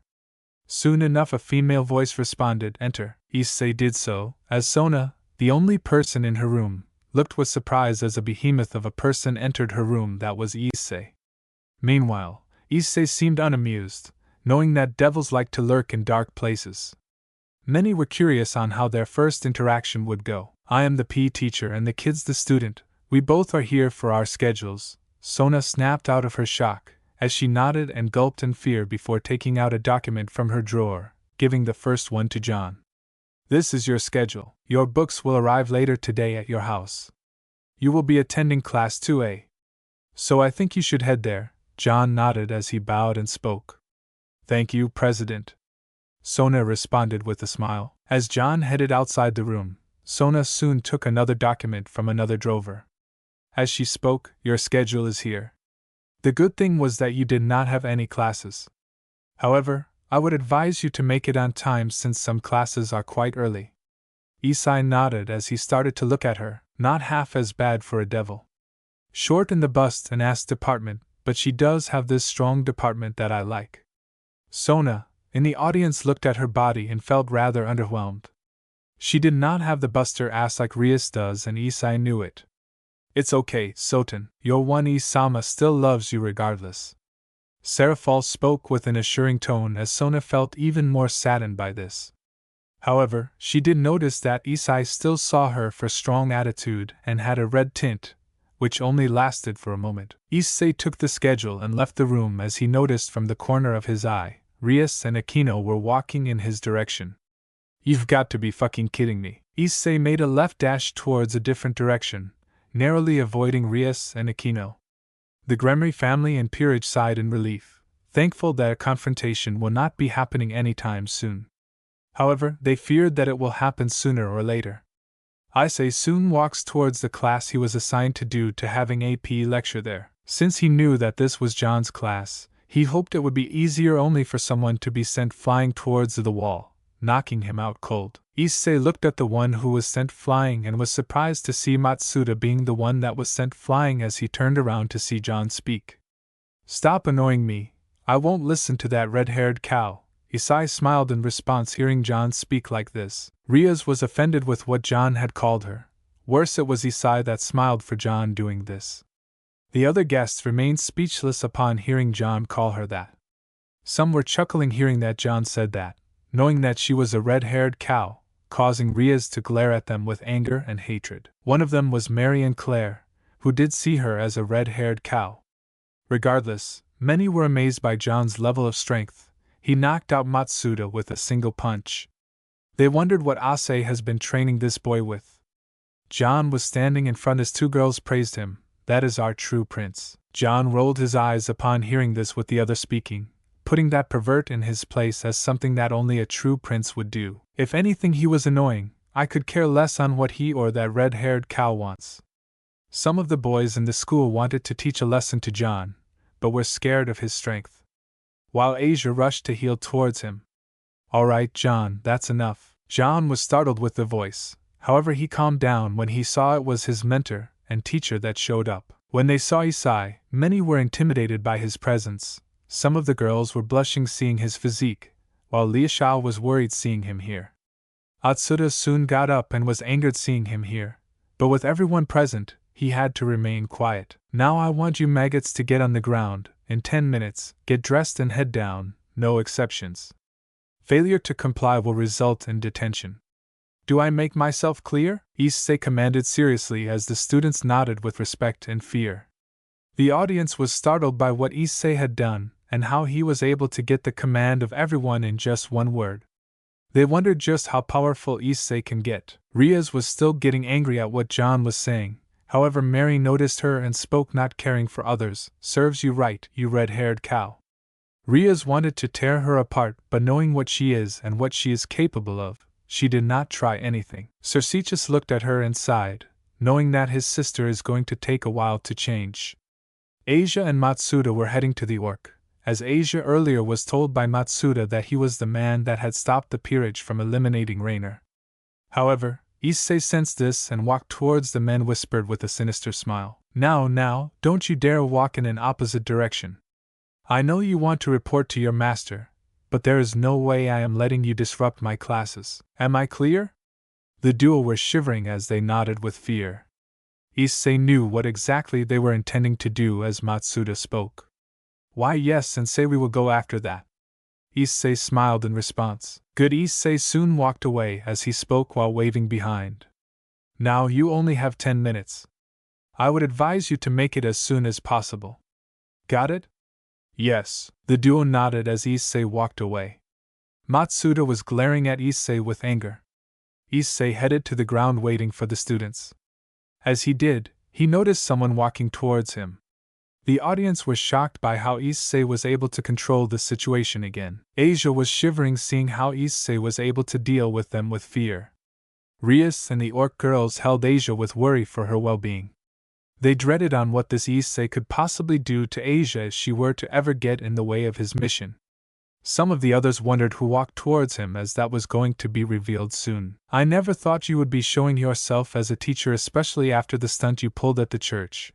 The one who spoke was Sona Citri herself, and she was alone, to which Sona spoke with a shrug. So you figured it out. Well, good job. What do you want from me? Why are you even here? And what are your intentions? I do. Shook his head and responded. Business, babe, I'm getting paid to be here. Can't say more, sorry, answered to Sona, as she looked at him before nodding and walked over to him. She soon asked, I see? Then I politely asked if your business resolves with us devils. Nope, I'm here for something else. But don't involve yourself with my business, okay? I ain't here for trouble with you peeps. So don't bother me with stupid shit and leave politics out of it. Issei spoke after shaking his head, making Sona nod as she closed her eyes and wondered about something. Very well, I respect your wishes, but please keep yourself out of our affairs as well. I'm responsible for the safety of the people in this town. I won't do anything so long you don't cause any trouble for us. But I'd like to start a friendly relationship with you to prevent hostility between us. Is that possible with you? Sona asked, making surprised in how time he had met mostly devils that were either prideful or arrogant, many falling to the latter. Most of the devils in the audience were offended by this statement. They did not like how Issei looked down upon them. Some of them understood why this was going to happen given his natural fight against Sergiches and Graphia. He must have encountered the arrogant or prideful side of the devils. However, they wondered who else did Issei had to face or kill in order to deal with them. Sona herself pondered on what this Issei had encountered before meeting her, while Seraphil could only hope that her sister does not try any funny business with Issei. Pined, so long you don't push your devil shit onto me. We can be cool. Issei answered as he extended his hand. Sona looked surprised for a moment before accepting the handshake. Call me Issei, I'm not going to lie. To be honest, you aren't half bad for a devil. And believe me, I met a shit ton of them. Issei remarked, which made Sona smile in response as she nodded. Sona had also a smile hearing this from Issei, while Seraphil was proud of her sister as she rushed towards her while glooming, so tan. Sona felt dread knowing what is going to happen next as Revan came in the middle and spoke. Now you can have your sisterly bond later on once the viewing is done, okay? Seraphil gave a pout as she turned away with the same pout. Sona mentally thanked RageRevan for helping her as he played the viewing, which was paused. That wasn't something I was expecting to hear. But thanks. However, you should avoid Ria's Gremory and her peerage. She very much hates you for what happened in the church yesterday, Sona warned Issei, making him chuckle. Shit, I'd be mad too if my ass were to be ragdolled towards the ground like a rag. Issei replied with a shrug, making Sona giggle out of amusement. Some of the audience were chuckling at how Issei mocked Rias, while Rias was looking down in embarrassment. Her peerage, or more accurately Udo, Akino and Kaneko, were also embarrassed, with Akino being the most due to what Issei had done. Sona had a small red tint seeing the side of her with Issei. He was one of the few that made her laugh in joy. Shinshura was glaring at the screen with jealousy. While two girls were looking at Shinshura with sadness, he still has not noticed their crush for him. Tsubaki looked at the scene and gave a sigh, knowing that things will get intense from here on out. See you around, and I would say to head to your physical education class, you are already going to be late. Issei nodded in understanding, as Sona warned him, leaving the area. He did not expect to become decent acquaintances with the devil on the very first day of his job. But he didn't mind since that would mean he would be dealing with less drama. The scene shifts to Issei lying on the ground, resting since there was no classes for a few minutes. The PE class was surprisingly coordinative, and he knew that there would be no problems later. The audience were relieved that no one was coming to bother this Issei for a while, as they continued to watch the scene. However, Issei sensed someone coming towards him and cursed underneath his breath. Fuck, so much for peace lasting. The one who stormed to him was Rias, as she demanded, "What the hell are you doing here?" Issei ignored her and kept his eyes closed. Rias was embarrassed by her counterpart's actions. She looked to see many giving either a disappointed or an annoyed look towards her at the screen, with Sergiches sighing in disappointment. "I really spoiled her too much," Sergiches muttered with disappointment. As Vinolana responded, "You think?" This was unfortunately not audible to Rias, who was being calmed down by Akino and the others of her peerage. "Answer me, what are you doing here?" Rias angrily demanded, as Issei only responded by shifting and letting out a yawn. Some of the audience were chuckling at Ria's misery, while Rias was herself being more embarrassed by her actions.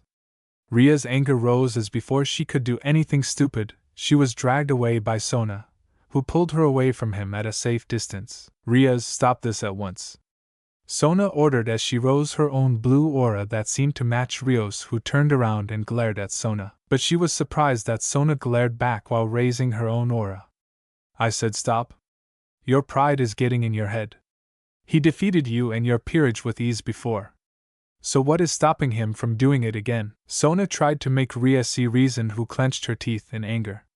Those that cared for Ria's sighed in relief, who knew that she was stopped from doing something stupid. "Don't expect me to save her ass from ever again," Sona spoke coldly, looking towards Rias, who looked at her with a look of disbelief as she was going to respond. Sona cuts her off. "Don't you dare play the childhood friend card, Rias. You betrayed, and I am not cleaning up your mess. Your problem with is yours to solve. I am not helping you if you try to provoke her, control him in any manner." Sona continued with a very cold tone as she turned away.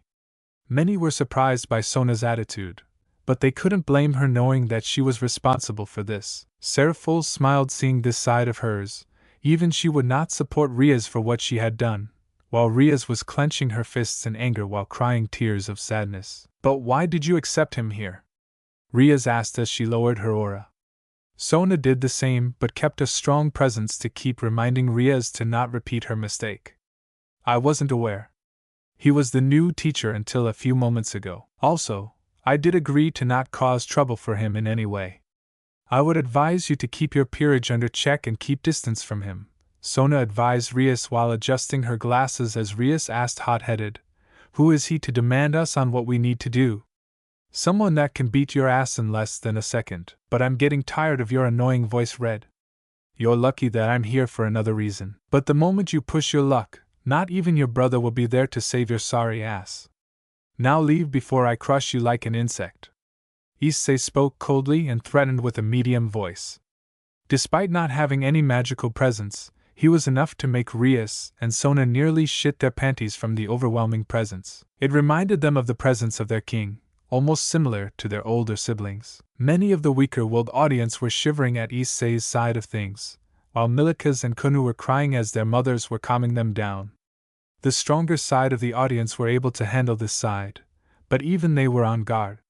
Sergiches and Ajuka noted he could potentially keep up with even Drake and Albion if he wanted to. He was almost unstoppable. Both girls gulped and rapidly nodded their heads with fear.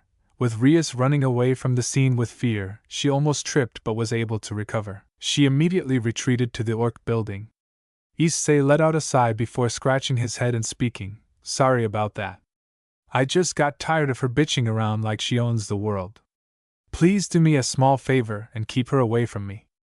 Issei spoke politely as Sona nodded while fixing her composure and gave a short bow in return. Understood. However, who you threatened was the younger sister of Satan Lucifer, which can put you on his bad side. Sona spoke with a bit concern, as nobody in their right mind would provoke or even threaten him in any way. I would be angry at whoever threatened Rias, but with Issei, if you try to annoy him anyway, don't expect me to stop him in any way.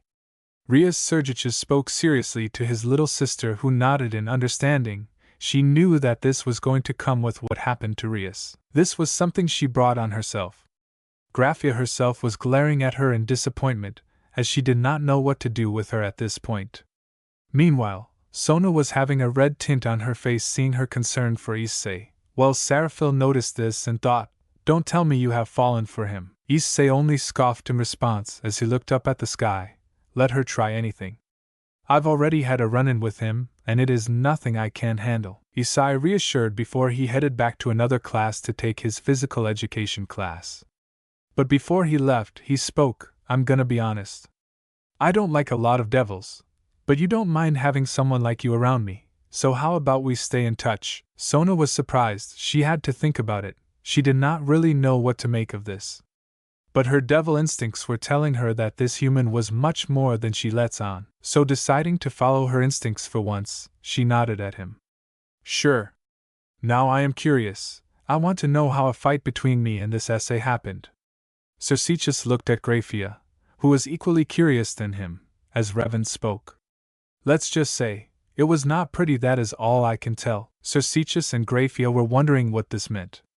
They knew what Issei was capable of, but they wanted to know just how strong he can get. The scene shifts to the bell ringing late in the evening as it was the end of school. Issei was about to head up to pick John up to head back home as he saw Sona waiting for him. "Hello Issei, do you mind walking with me?" Sona spoke with a smile as she continued, "I wish to inform you about something." "Sure, what's going on?" Issei spoke with a shrug. He was not so kind to devils. But Issei had a good eye on people's true nature. He could tell she was not trying anything funny, so he could see what is going on.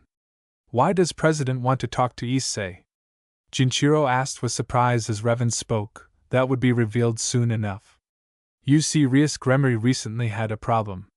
Hence, she is trying to obtain strong peerage members for it to solve that problem. She is engaged to Riser Phoenix, a high-class devil, and apparently he is going to show up tomorrow. He is going to show up in the club room." Issei raised an eyebrow. "Why tell me this?"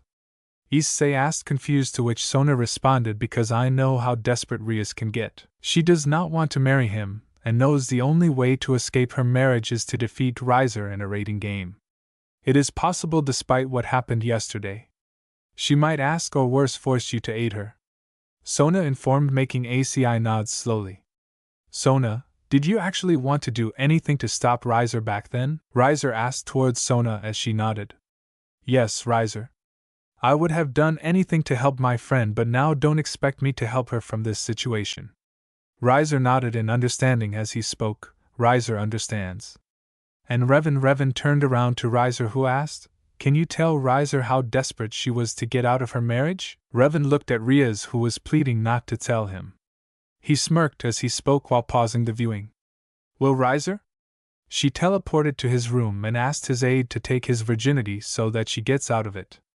Rias was pale as a ghost when she heard this as Riser nodded and shook his head. He then spoke. "Riser can't say much. Riser should thank for saving him from this marriage." "You probably should, Riser, when you meet him soon," Claire spoke as Riser nodded in understanding. Many of the audience were shocked by how desperate Rias can get, while Mary muttered underneath her breath, "Hucking slut, if Mary were around, she would have never let this happen. Her family is fractured and divided indirectly because of her. She should have been there much earlier." Revan replayed the viewing as he knew what will happen next. "And what does she think? Why would I help her?" Issei asked, making Sona shrug her own shoulders despite her pride. "Rias can get very desperate. She even asked me to lend her some of my own servants, which I refused since I did not want them to get injured, which would most likely happen," Sona informed answered. Issei closed his eyes as he thinks about something.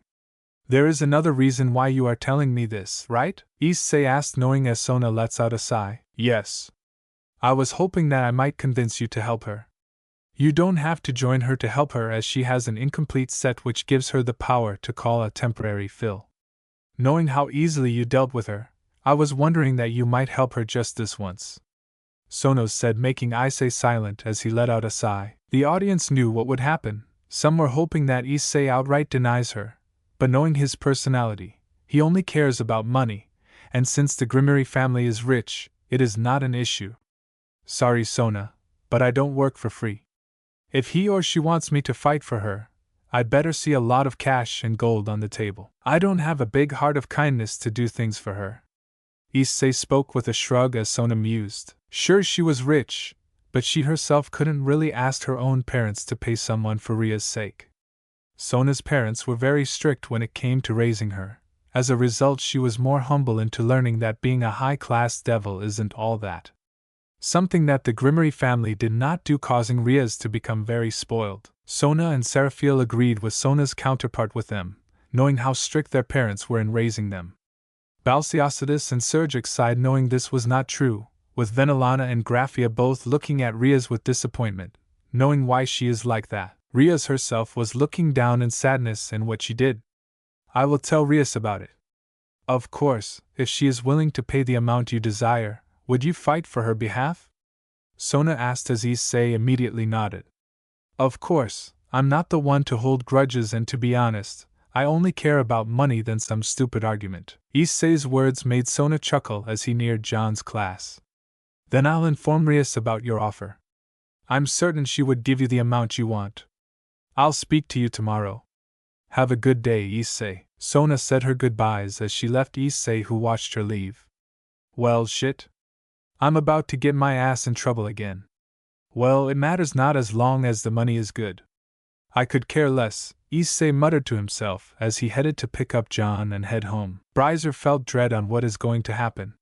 This Issei clearly doesn't mind being paid, as he looked to Rias, who was still looking away from everyone's gazes. The Grimmeries were considering to limit Ria's pocket money. They were giving her 1 million per month, and to their family, 1 billion is like pocket change to her. They could only hope that this would bring about a change in her attitude. Well then, it is time for the gifts. Revan snapped his fingers as suddenly Ingvild and Tiamat got a ping in their inventories. As they looked at it, Revan then spoke, Your maid costumes your counterparts wore. The two immediately blushed upon hearing this, with many chuckling hearing this, as Raynor suddenly felt a surge of power, with her feeling different, with her speaking, I feel different. That is because your powers are attuned to what happened to your counterpart. She is as strong as her counterpart. Many were shocked by this revelation, as they understood that gifts can also mean powers as well. As long as their counterparts have them, there is a chance that they gain the power. But why give them the power? Especially her, Azazel asked with surprise, as Revan responded, I never said gifts can't mean powers. And don't worry, your guys will also get powers if you succeed. The audience nevertheless nodded, while Raynor pondered on what she can do with these powers. Some, like Rias and her peerage, were concerned with Raynor's growing power, with the fallen angel smirking seeing them like this. Mary narrowed her eyes. If she becomes a problem, she will deal with her accordingly. Now then, you can take a 5 minutes of break before we begin with the next viewing. The audience nodded as Revan decided to do some work in order to deal with some stuff. Alright. Before we begin the next viewing, there is someone I would like to bring. Now allow me to introduce the man himself of the story. Revan pointed to the door, which suddenly had a smoke trail which shocked everyone as they wondered who it was, as suddenly a man came from the smoke whom everyone recognized. It was Issei Hyoudou of the universe that they all were watching right now, that being Bounty Hunter Issei. Meet Bounty Hunter, Supernatural Killer, Issei. The Issei you all were watching. The audience were silent instead of cheering, as some of them, like Rias, had fear in their eyes seeing him here. Issei looked at them and grinned. What up, noobs? Issei walked further ahead as he spoke to Revan. Geez, is it necessary for a dramatic entrance? Yep, you are one of the Isseis. I will only do this for alternates of Isseis and another person, so you need not worry. Now I think you should take a seat. Hunter. Issei nodded as he took a seat a little farther from Azazel and his group. He preferred keeping his distance. He knew the people in this theater weren't his parents, or any of his family members. Tiamat and Ingvild took a good look at this Issei. Their counterparts were in a relationship with the Issei in the room, as they immediately became embarrassed knowing how much their counterparts loved him. Additionally, Tiamat also knew that this Issei was not the Red Dragon Emperor, but still she couldn't imagine herself being in that state. Rainer also took one look at this Issei. He had every reason to kill her, but took her in for how she looked. She felt relieved that her counterpart had gotten a chance to live rather than her as well, while those from the Norse wondered who hired this Issei to kill Baldur and hope that the viewing will reveal the truth. They will make him pay for this. Alright, let us begin. Revan spoke as he started to play the scene as Hunter. Issei was interested in seeing this. The scene opens up in the Occult Research Club room with Riaz and her company waiting for someone. As they look at Issei and John, who were minding their own business as John was reading a book on sword fighting and katana training, while Issei was playing some games on his mobile, waiting for their guests to arrive. Many were surprised by this revelation as they wondered what had just happened, as Revan soon explained. If you are wondering, Riaz has already asked Issei for his services to beat Riser. I am sorry for what is to happen to you. Revan explained to Riser, who was shuddering in fear knowing what this Issei is capable of, as his peerage calmed him down. Even Ravel and Claire were fearful of this development, as they hoped their brother will be alright. As Claire glared at Riaz, if her brother dies because of this Issei, she will make her pay. This made Riaz shudder in fear. So any news of his appearance? Asked Riaz, as Grafia soon teleported in, alongside Riza. As Riza spoke, it's been so long since Riza has come to this world. Riza soon turns towards Riaz and her peerage as he spoke. Hello, my darling Riaz, your fiancé has come to this world. Riaz scowled at this man in hatred along with the rest of her peerage glaring at him. Issei and John took one look at him, and also found him annoying, as Issei thought. So he is one of those. Issei rolled his eyes. As he looked at Ria's expression, he was amused seeing her like this. And if you are wondering, yes, I used to find you annoying, and yes, I hate many of the devils present in this room, especially due to your arrogance, Hunter. Issei spoke coldly, as the devils present were fearful or weary, as they hoped that he was not on their list. Riser was the most fearful of this Issei. Hunter. Issei looked towards Grafia and Sergiches and gave them a grin, which brought shivers to their expression. They had to not provoke this Issei at all costs. Time had passed as Issei and John watched unamused at what was happening. Nobody noticed them due to their presence being almost nothing, while John was too barely to notice as well. However, they either cared, even Grifia failed to notice his presence. However, they became amused when Riaz and Ricer got angry at what happened next. Riaz and Ricer, along with their peerages, remembered what had happened, and so did Grafia as well. Knowing what had happened, many remembered how Issei was before, and how he is currently, and that made Riser and his peerage along with Grafia saddened, while Riaz and her peerage was fearful. We really need to stop arranged marriages, Sergiches muttered, as knew how many pure-blooded devils still believed in pure-blooded supremacy, and hated the thought process. But he did not know how to change it. He wondered how many more devils were suffering from this, both male and female. I don't care if I have to incinerate your entire peerage. I will force you to become my wife. Riser yelled as his aura flared while he created a ball of fire in his hand.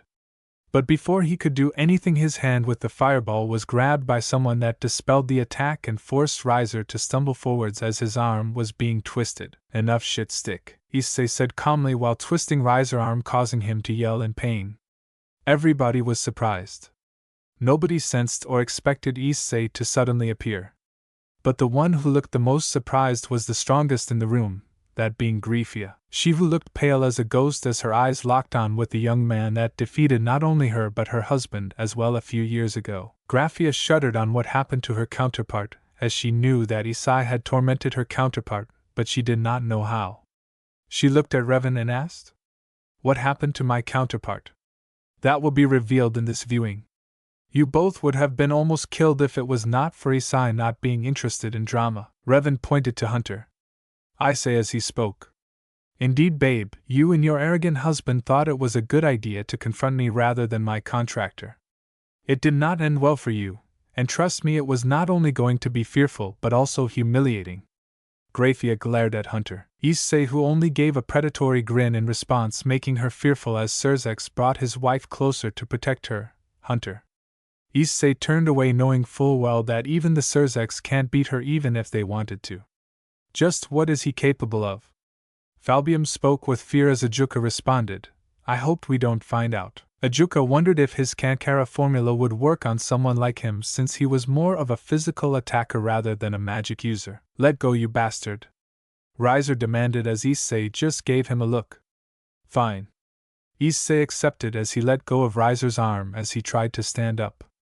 But the moment he did, Issei had already kicked him in the crotch, making him fall on his knees, holding his probably bleeding junk. Many of the males shuddered at what this Issei did to Riser. Along with Riser, who was the most fearful while holding his own crotch, he was glad to not screw with Hunter. Issei, unlike his counterpart that he feared the most. So Hunter, can I ask you a question? Hunter turned around to see Mary asking him a question as he spoke. Is there any job that you have denied, Hunter? Issei looked at Mary as he spoke. Several jobs, but the reason usually varied. One of the most common reasons was the bad payment those jobs gave. I see, Mary noted as the viewing continued. Issei? Riaz asked with hope as Issei just glanced at her before nodding. Issei then turned towards Gracia, who still looked frozen as Issei slowly walked towards her. Hey babe, how is your husband doing? Issei asked with a sadistic grin as Gracia swallowed her spit and gave him a serious look. Just what exactly happened to my counterpart? Sergitius muttered in shock, given Gracia being completely fearful due to what this Issei did. She prayed that she was not his enemy. Why are you here? She asked seriously. But everybody could see the visible sweat rolling down her forehead. Issei chuckled as John had spoken. Kautit Princess here wanted to ask for Sensei's services in order to deal with the arrogant Phoenix, so she hired him to fill in for the raiding game. John answered for Issei, as the latter got angry, but with Issei around, she did not try anything with him. He glanced at her, who got the message. Geez, he really hates her, doesn't he? Azazel mused in shock, as Hunter. Issei had spoken. The kid is reminded of a redhead from his past. He really hates her for reasons that will be revealed soon enough, and Riaz does look similar to her. Hunter. Issei's tone seemed to be a bit sad, as many wondered who was the girl that looked like Riaz. Riaz herself was wondering who was this girl. While she was angry at John for saying that, she wondered who this redhead girl was. Only Hunter, Issei and Revan knew about her and stayed quiet about it. Why yes. Issei, Hida here has agreed to be a temporary fill-in since I have an incomplete peerage. Riaz agreed, which made Graphia look actually flabbergasted. Lady Riaz, do you know who that young man is? Graphia asked with fear in her voice. Not really. He is a new teacher at our school yesterday, and the new transfer student John is his student. Riaz answered honestly as Graphia looked like she was about to pass out. If you are wondering, the supernatural bounty hunter's true identity is kept a secret due to what he has done. Revan spoke with a serious tone, as the audience minus Hunter. Issei nodded in agreement as Auden spoke while rubbing his beard. It makes sense if people know that the hunter is responsible for the killings. They will go on a panic spree and chaos will happen. The other leaders nodded while Hunter. Issei knew about this and was also a bit content. He was not interested in dealing with any drama at all. Issei, however, spoke as he looked at Riser, who still was holding on to his crotch. Don't sweat it too much. She was willing to pay for my services. So I'm here to help her out. So when is the raiding game? Issei asked as he got close to Graphia, who shakily looked at him. I've to speak with the clan heads about this endeavor, Graphia replied, making Issei lean forwards and got close to her ear. Now don't try and do something stupid or else someone else might become my next target, Issei threatened as Graphia felt Issei poke her stomach, which gave her the message what Issei was gesturing at. Her own son. The audience was horrified by this as Graphia held her son close to her, as they both were fearful. Sursages glared at Hunter. Issei, with anger and fear in his face, Venelana and Zeocidus also did the same as Graphia shouted. You bastard! How can you do this to a child? Don't you have a heart, Hunter? Issei only laughed in response. Oh no, that was a bluff. A perfect bluff which worked pretty well for someone as arrogant as RageRevan nodded in agreement as he spoke. Unless there is someone that doesn't hire Issei to kill Milikas, your son would be safe. He puts his job and gives it the most priority. That is why I am the most successful bounty hunter out in my world. Hunter. Issei spoke with a grin as the Grammars were fearful of this, as they hoped that no one would come after Milikas. But Hunter, Issei and Revan knew what concept Issei did to his Milikas. If a threat is what scared them to this extent, then what will happen when he actually is killed by that Issei's hands? Graphia's eyes widened with true fear showing as she took a step back. My apologies, I've misspoken. I will inform the clan heads that Rias Gremory has accepted the challenge against Riser Phoenix. Lady Rias is also allowed to use any temporary fill-in if they volunteer. I'll go back to the underworld. I'll bring Riser Phoenix with me.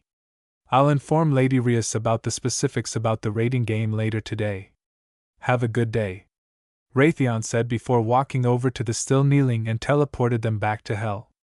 Issei just chuckled as he started walking back towards the door. Rias, however, stopped him. Issei, thank you for helping me. I'm sorry for my actions earlier. If you wish to discuss anything, please don't hesitate. Rias thanked, making Issei nod as he let out a sigh. Thus, pay me with a shit ton of gold. Japanese yen won't get me far anyways. Issei replied before leaving as everybody looked at him with shock. John followed him soon after. Yeah, looking at it, Japanese yen is one of the currencies that has a low value, right? Arthur asked Azazel, who nodded in agreement as he spoke. Indeed, and since the Grammars are very rich, Issei can actually get a good deal out of it if Surzex is able to get him on his side, since all this one needs is money. The Grimoires were a bit relieved as Hunter. Issei then spoke.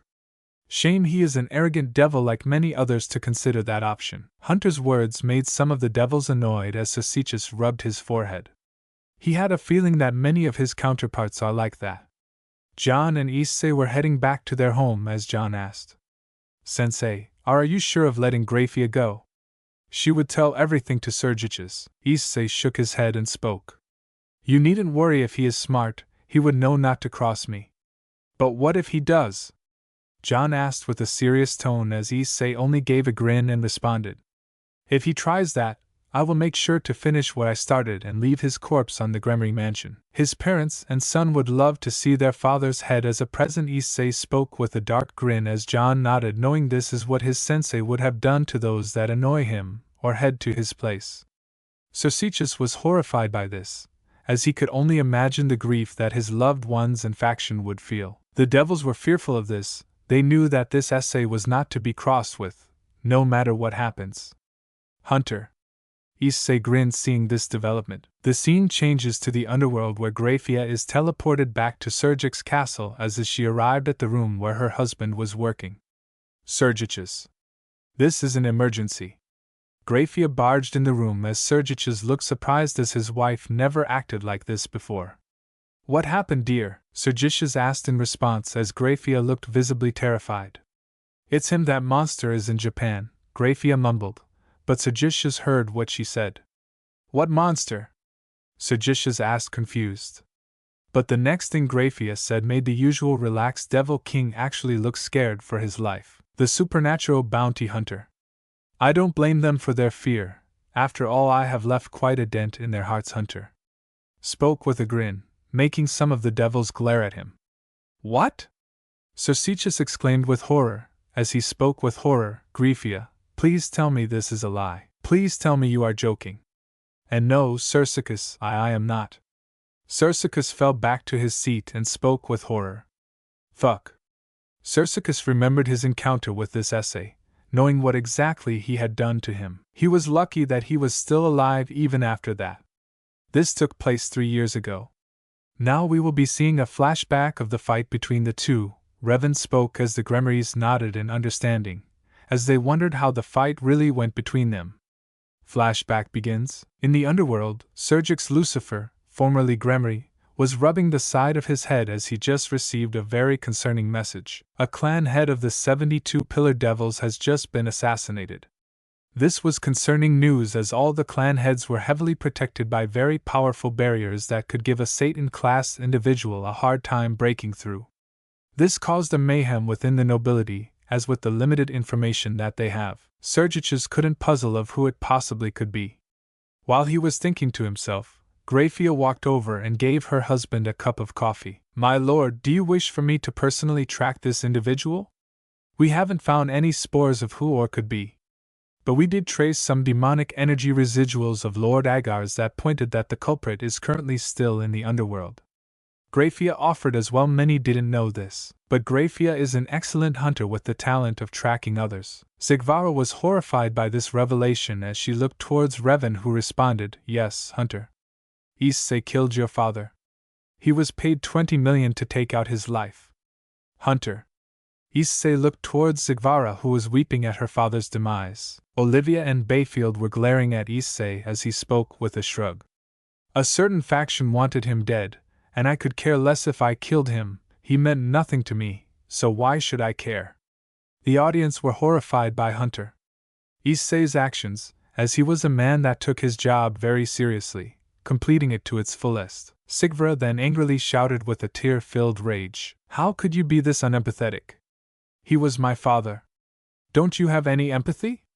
"Hunter." Issei narrowed his gaze and spoke coldly, "I lost mine a long time ago, and it was thanks to the supernatural factions. I am just a simple man making his way in a world where the supernatural or several of them will torment humans just for their amusement, and I have to work my way out in some way. This is the only way, Hunter." Issei spoke coldly, with Sigvara weeping even more. Revan then spoke. "Bolivian Bayfield, calm your lady down before she does anything reckless." The two nodded in understanding, knowing how dangerous Issei was, and did not want to cross him. Many knew this Issei was experimented on, and some of them felt empathy. They wouldn't blame him if he hated them. But he did not. He was just a bounty hunter, nothing more, nothing less. Sergius gave a short nod. "Sure, dear. But be careful. For someone to sneak into the barriers placed around the territory and castle of Lord Agar's, it means we are facing with a dangerous opponents." Sergius accepted as Grafia nodded in return. "Very well. I'll departure this instant, my lord," Grafia said as she left the office, leaving Sergius alone deep in his thoughts. "I've a bad feeling about this," he thought to himself as he hoped his wife and queen wouldn't end up in danger or possibly death. "Yeah, and this is where the nightmare begins, right?" Grafia spoke with fear. They were lucky that their counterparts survived the whole ordeal, but others do not. Sergius held her hand to assure her that she was fine. He hoped that his counterpart gets the brains to act accordingly. It didn't take the Queen of Annihilation a long time to track down the aura of the deceased Lord Agar's. After a while, Griffey arrived at an old building in the middle of a ruined territory. She wore a more battle-suited attire. "This is where the trail ends," Griffia said to herself as she slowly approached the old home. She peeked through the window as she saw a young man who looked to be in his late teens, nearly 20 years old. "If you are wondering, I was 20 years back then. Right now I actually reaching 24 this year, Hunter," Issei explained as the audience nodded in understanding, as some wondered how the fight will go. Grafia narrowed her eyes as the young man slowly woke up and turned his head from the couch to her. Grafia was surprised as she perfectly hid her aura and presence. She quickly jumped to action, freezing the entire building in just a few seconds.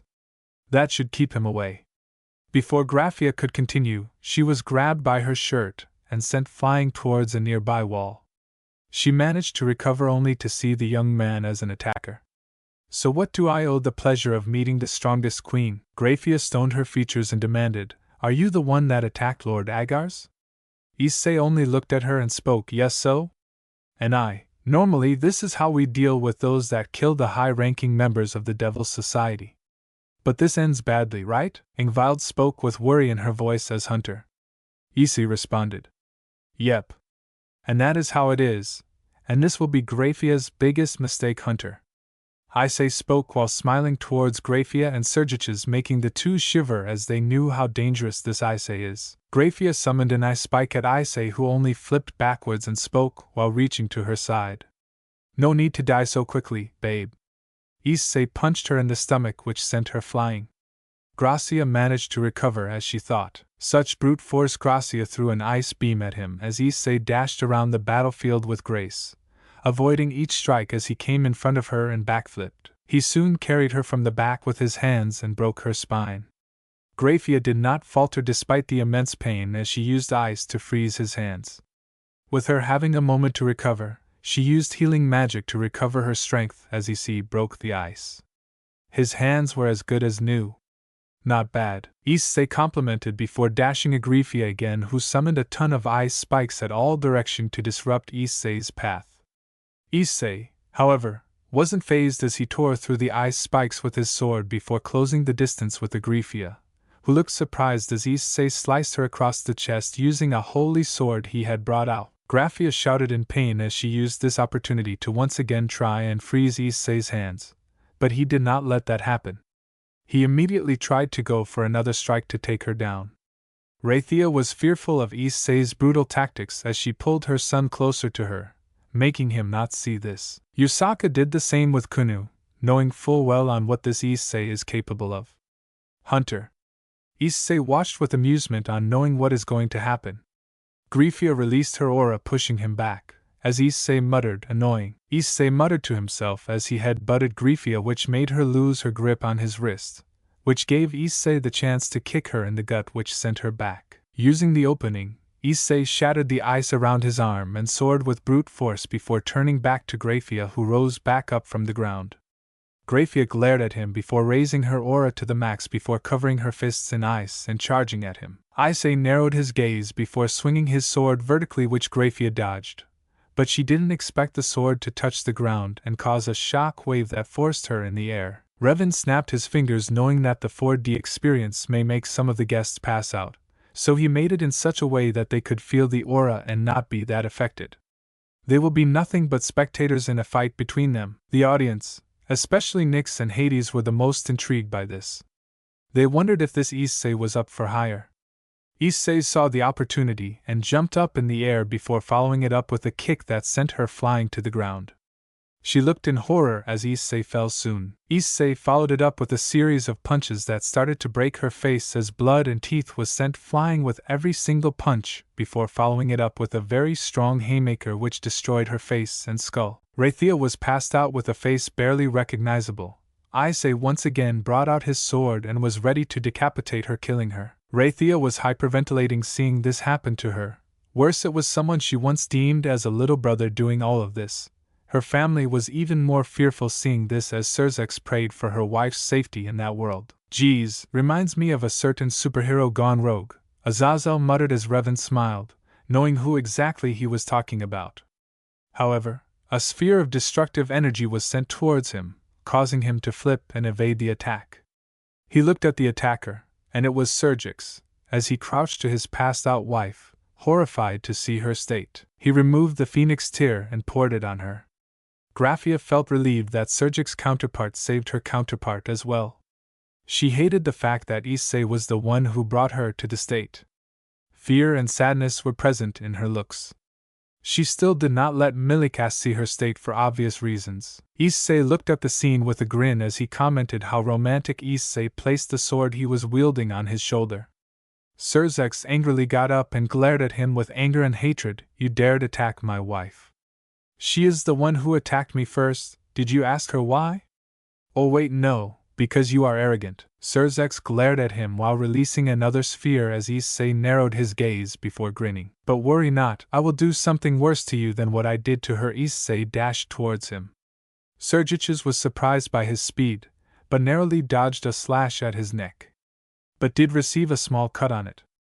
The Devil King immediately released a giant wave of destructive energy that destroyed the nearby buildings, but Issei managed to dodge last second before jumping around Surzex at such a speed that even he couldn't keep up with his eyes. Those that knew the monster that was known as Surzex were surprised to see Issei being able to fight up to this level.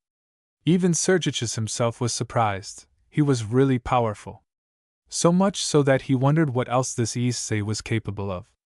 So fast. Sergius thought before deciding to release another wave of destructive energy that eliminated any spot that Issei could jump or hide in. The entire field was flat as Sergius looked around but didn't find any trace of Issei. Just as he was able to breathe a sigh of relief, a massive cut, he sensed Issei coming in with a different sword, which was Ragnarok, as Sergius released another orb of destructive energy but was shocked when the sword sliced through the orb like nothing, which caused it to explode. Sergius was blinded by the explosion, which gave Issei the opening to summon a third different sword that carried the holy element. He used it to pierce him straight through the gut. Arg! Sergius let out a massive scream of pain as he felt the holy element making his body burn from the inside out. Sergius was stunned seeing how effective Issei was with his attacks. Not many can land a hit on him. He knew that Issei was stronger than what many seemed. He was able to do this to the strongest queen, which meant he was far stronger than what he seemed. No worry has spoken disbelief seeing how strong Issei is, as she exclaimed, "Nobody can defeat Onisama, there is no way. Believe it, Kool-Aid Princess. That is what you are seeing, and you will see what happens next. The fight is far from done." "Hunter," Issei responded, as those that have seen what else Sergius is capable of. Even Sergius nodded, knowing what else he is capable of. There is a reason he is in the top 10 strongest beings list. Rias shuddered, wondering if there are more Isseis like this, otherwise she is done for. While the sword was noted by the Angel faction, as Michael asked, "Hunter, the sword, what exactly it is?" "I have never heard of it." "Hunter?" Issei looked at him for a moment before responding, "It is Ragnarok, one of the strongest holy weapons I have in my arsenal. It allows me to slay a creature of darkness, which are vampires, devils, and even yaks as well." The three races did not deny this, as holy weapons can harm them. Some hope that he does not become their enemy, which was especially true for Yusaku and Kanu. Michael nodded at the answer, as the Angel faction couldn't deny the fact, as holy weapons were known to damage those races. Stomping his foot on his head to silence him, Issei pulled the sword out before storing it away. "How disappointing," Issei said to himself before turning around and walking away. "Killing you right now will cause me more trouble down the line. Take this as a lesson, you arrogant shit-face." Sergius looked down while he was thinking, "Am I arrogant?" Griffia kept her hand on him despite the fact that even she was fearful of this iteration of Issei. She knew he was not to be messed around, no matter what happens. But that Issei was about to leave. But when he took a couple of steps, he sensed something off and turned around as a massive shock wave erupted, which sended Issei a bit back. Issei looked in front of him and saw Sergius floating in the air with his aura flaring to the highest. His body wasn't visible anymore, as what Issei could make out that it was the power of destruction in human shape. "You will end here." Sergius' voice sounded demonic as he turned to Issei before firing a beam of destructive energy that Issei was forced to dodge. A giant explosion erupted behind him as Issei glanced behind him before giving a small whistle. Sergius was worried. This is a form that he only went when he was fighting the strongest of his opponents. He knew that the chances of Issei surviving this one are low to none. He hoped that this one is spared. But knowing what he did to his wife, the chances are very, very low. Hades gritted his teeth remembering his fight with him. Although he was never beaten, the fact that a devil could reach this level angered and feared him. However, he wants to believe that things would become better in the future. Persephone took a glance at him and sighed, knowing this to be true. He was not a fan of devils even before her death, but tolerated them to some extent. She wondered if his hatred will go, and she hoped it does. "Not half bad, but still, it won't be enough to defeat me," Issei declared before taking out his holy sword and blitzing him again. However, the moment Issei's sword came into contact with Sergius' aura, Issei couldn't contact his sword as the aura was repelling him back. "Though that's no good," Issei spoke with a worry as Sergius saw this opportunity, and decided to destroy him with nothing left. "You're finished," Sergius roared before creating a small sphere and bringing it Issei, who felt that it was dangerous, and quickly jumped back to dodge it. Quickly thinking, Issei summoned a small dagger-like weapon and stabbed the sphere that was heading its way. "No way, no one can cancel the ruin of extinction," Sergius exclaimed with shock as the attack was known to slay many people as Hunter. Issei explained. The one I used was the strongest of my treasures, and my most valuable empty blade of nothingness weapon is the empty blade of nothingness, which has the ability to disrupt and seal away any kind of supernatural enemy when stabbed by it. Even ultimate-level gods will lose their divinity the moment their skin touches the blade. Surzex has nodded in understanding, knowing if he can do that to god-class beings, then he can easily do that to even his stronger form. And how did you even get this, Hunter? Issei looked at Baiku as he spoke with a shrug. I was able to do so, alone, had to deal with a certain primordial to gain the blade, but I did it. Nyx's eyes perked when a primordial was mentioned. She hoped that it was not true. This caused Cercichus to be surprised by this. As he responded, he cancelled my ruin, the extinct impossible. Cercichus thought, baffled, as Issei just chuckled. Time to bring out the big guns, Issei stated before taking out a black chain and connecting one of the ends with a dagger. I can't come closer, else I'll risk getting destroyed. I can't risk knowing my regeneration can keep up with the attack. So long distance it is. Chain of 1,000 miles, as the name implies. It can be extremely long, seemingly 1,000 miles, but it is way, way longer than that. The chain itself is highly resistant against any kind of magic or power, as it was durable enough to withstand Surgic's destructive aura in his true form. Hunter, Issei explained as the audience nodded in understanding. They noted when combined with the dagger, it can be a deadly long-range weapon. Surgichus wondered what would happen, which is the outcome of the fight. Issei swung the chain dagger, as the chain magically kept increasing in length as it was heading Surgichus, who planned to block with his power of destruction, but was shocked that his attack suddenly dissipated the moment it came in contact with the dagger, using all of his strength. He barely dodged the attack, but he was quick to dodge it again as the chain dagger came down again another time. However, what Cercichus didn't realize that Issei was grinning the whole time, as he held on to the chain. Gotcha, bitch, Issei yelled as he tugged the chain, as the chain that were surrounding Cercichus quickly wrapped around his body. Surgich's eyes widened as the chains were capable of withstanding his aura of destruction as Surgichus was suspended. No way, the audience muttered in disbelief as they saw how Isaac was able to defeat Surgichus. They knew that he was stronger than what he seemed, as they knew he was pretty stronger than many would seem. Surzex felt fear fighting against this Issei, knowing what he is capable of. Taking this chance, Issei dashed at him while unattaching the dagger with the chain and bringing it towards his chest and pushing it inside. Surzex's true form deactivated as his eyes widened in horror. What Surgichus could barely get that out as Issei tore the dagger through his chest, creating a large cut on it before bringing it down and stabbing him in both thighs a couple of times. Lastly, Issei pulled out his dagger before changing it with a small butter knife as he stabbed him in the heart, making him cough up blood. Cercicus soon passed out with his body half dead. Cercicus was pale seeing the state of his, while the Gremries hoped he survived the whole ordeal. Graphia was almost in tears seeing the state of her husband, as her own little brother is responsible for this. Even with all that power and abnormal talent, you were killed by a monkey like me, Issei said before looking down at him before doing the ultimate disrespect. Pulling down his pants a bit, Issei let out a relieved sigh before taking a big piss onto Surgic's barely living body. After a minute, essay was done, and Issei tucked his junk away before grinning like maniac. The audience was stunned by this. They were speechless at the sheer disrespect Issei gave her. If Graphia was brutal, Surgix was outright disrespectful.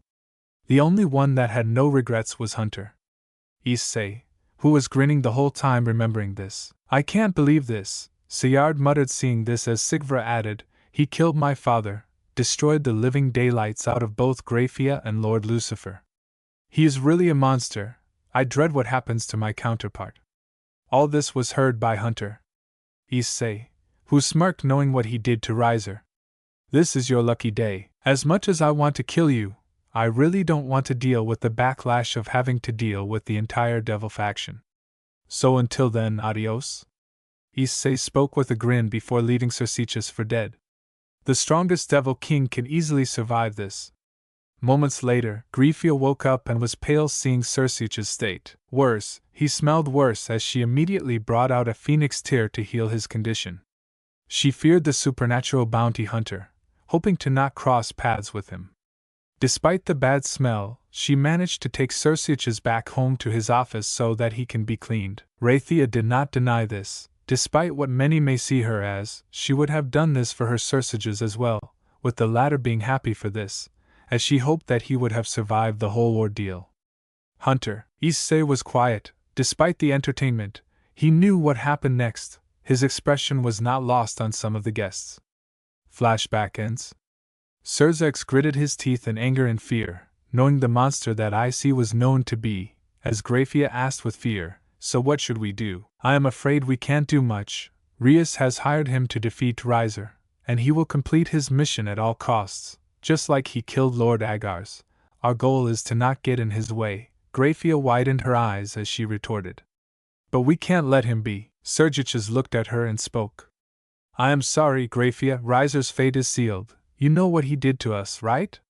It was a miracle that we are even alive." Circeus' words made Grafia reluctantly nod, as he continued, "I want to get Righton out of there, but I don't think with him around, it is possible." Grafia looked at him, and reluctantly nodded. They only hoped for the best that would happen, and Riza survives. Back at the audience, Riza was shuddering as Claire was glaring at Riaz in anger. Not only was she going to ruin Issei, but also she would have done the same to Riza as well. Like Mary, even she hated her as well. Riaz and her peerage were shivering from the glare the older female phoenix was giving her. They knew she was not to be messed with. Backwith was looking at the orc, remembering on how he first met John. He looked at the boy who had come a long way since that had happened. Flashback begins. After Issei was outside, he suddenly got a call from Tiamat as she spoke. "Master, I have some news." "What happened?" Tiamat responded with a tone full of fear. "A portal opened up out of which a blonde boy has arrived. His condition is very bad, and you are needed back." "Understood, I am on my way." Issei spoke seriously as he headed back to his mansion, as he hoped he would survive after this. Flashback ends. The audience at first wondered who this blonde boy was. Even Tiamat was the same, while Hunter, Issei and Revan were quiet knowing who he was. Azazel then spoke. "Wait a minute, is that John?" Azazel's words were responded by a nod from Hunter Essie as he spoke. "Yep, when I first found the kid, his condition became bad. Worse were the people responded for this condition of his." Hunter Essie spoke with a growl as Revan spoke. "The next viewing will be revealing what happened to John, and how he came to this world. We will take a 5-minute break before continuing."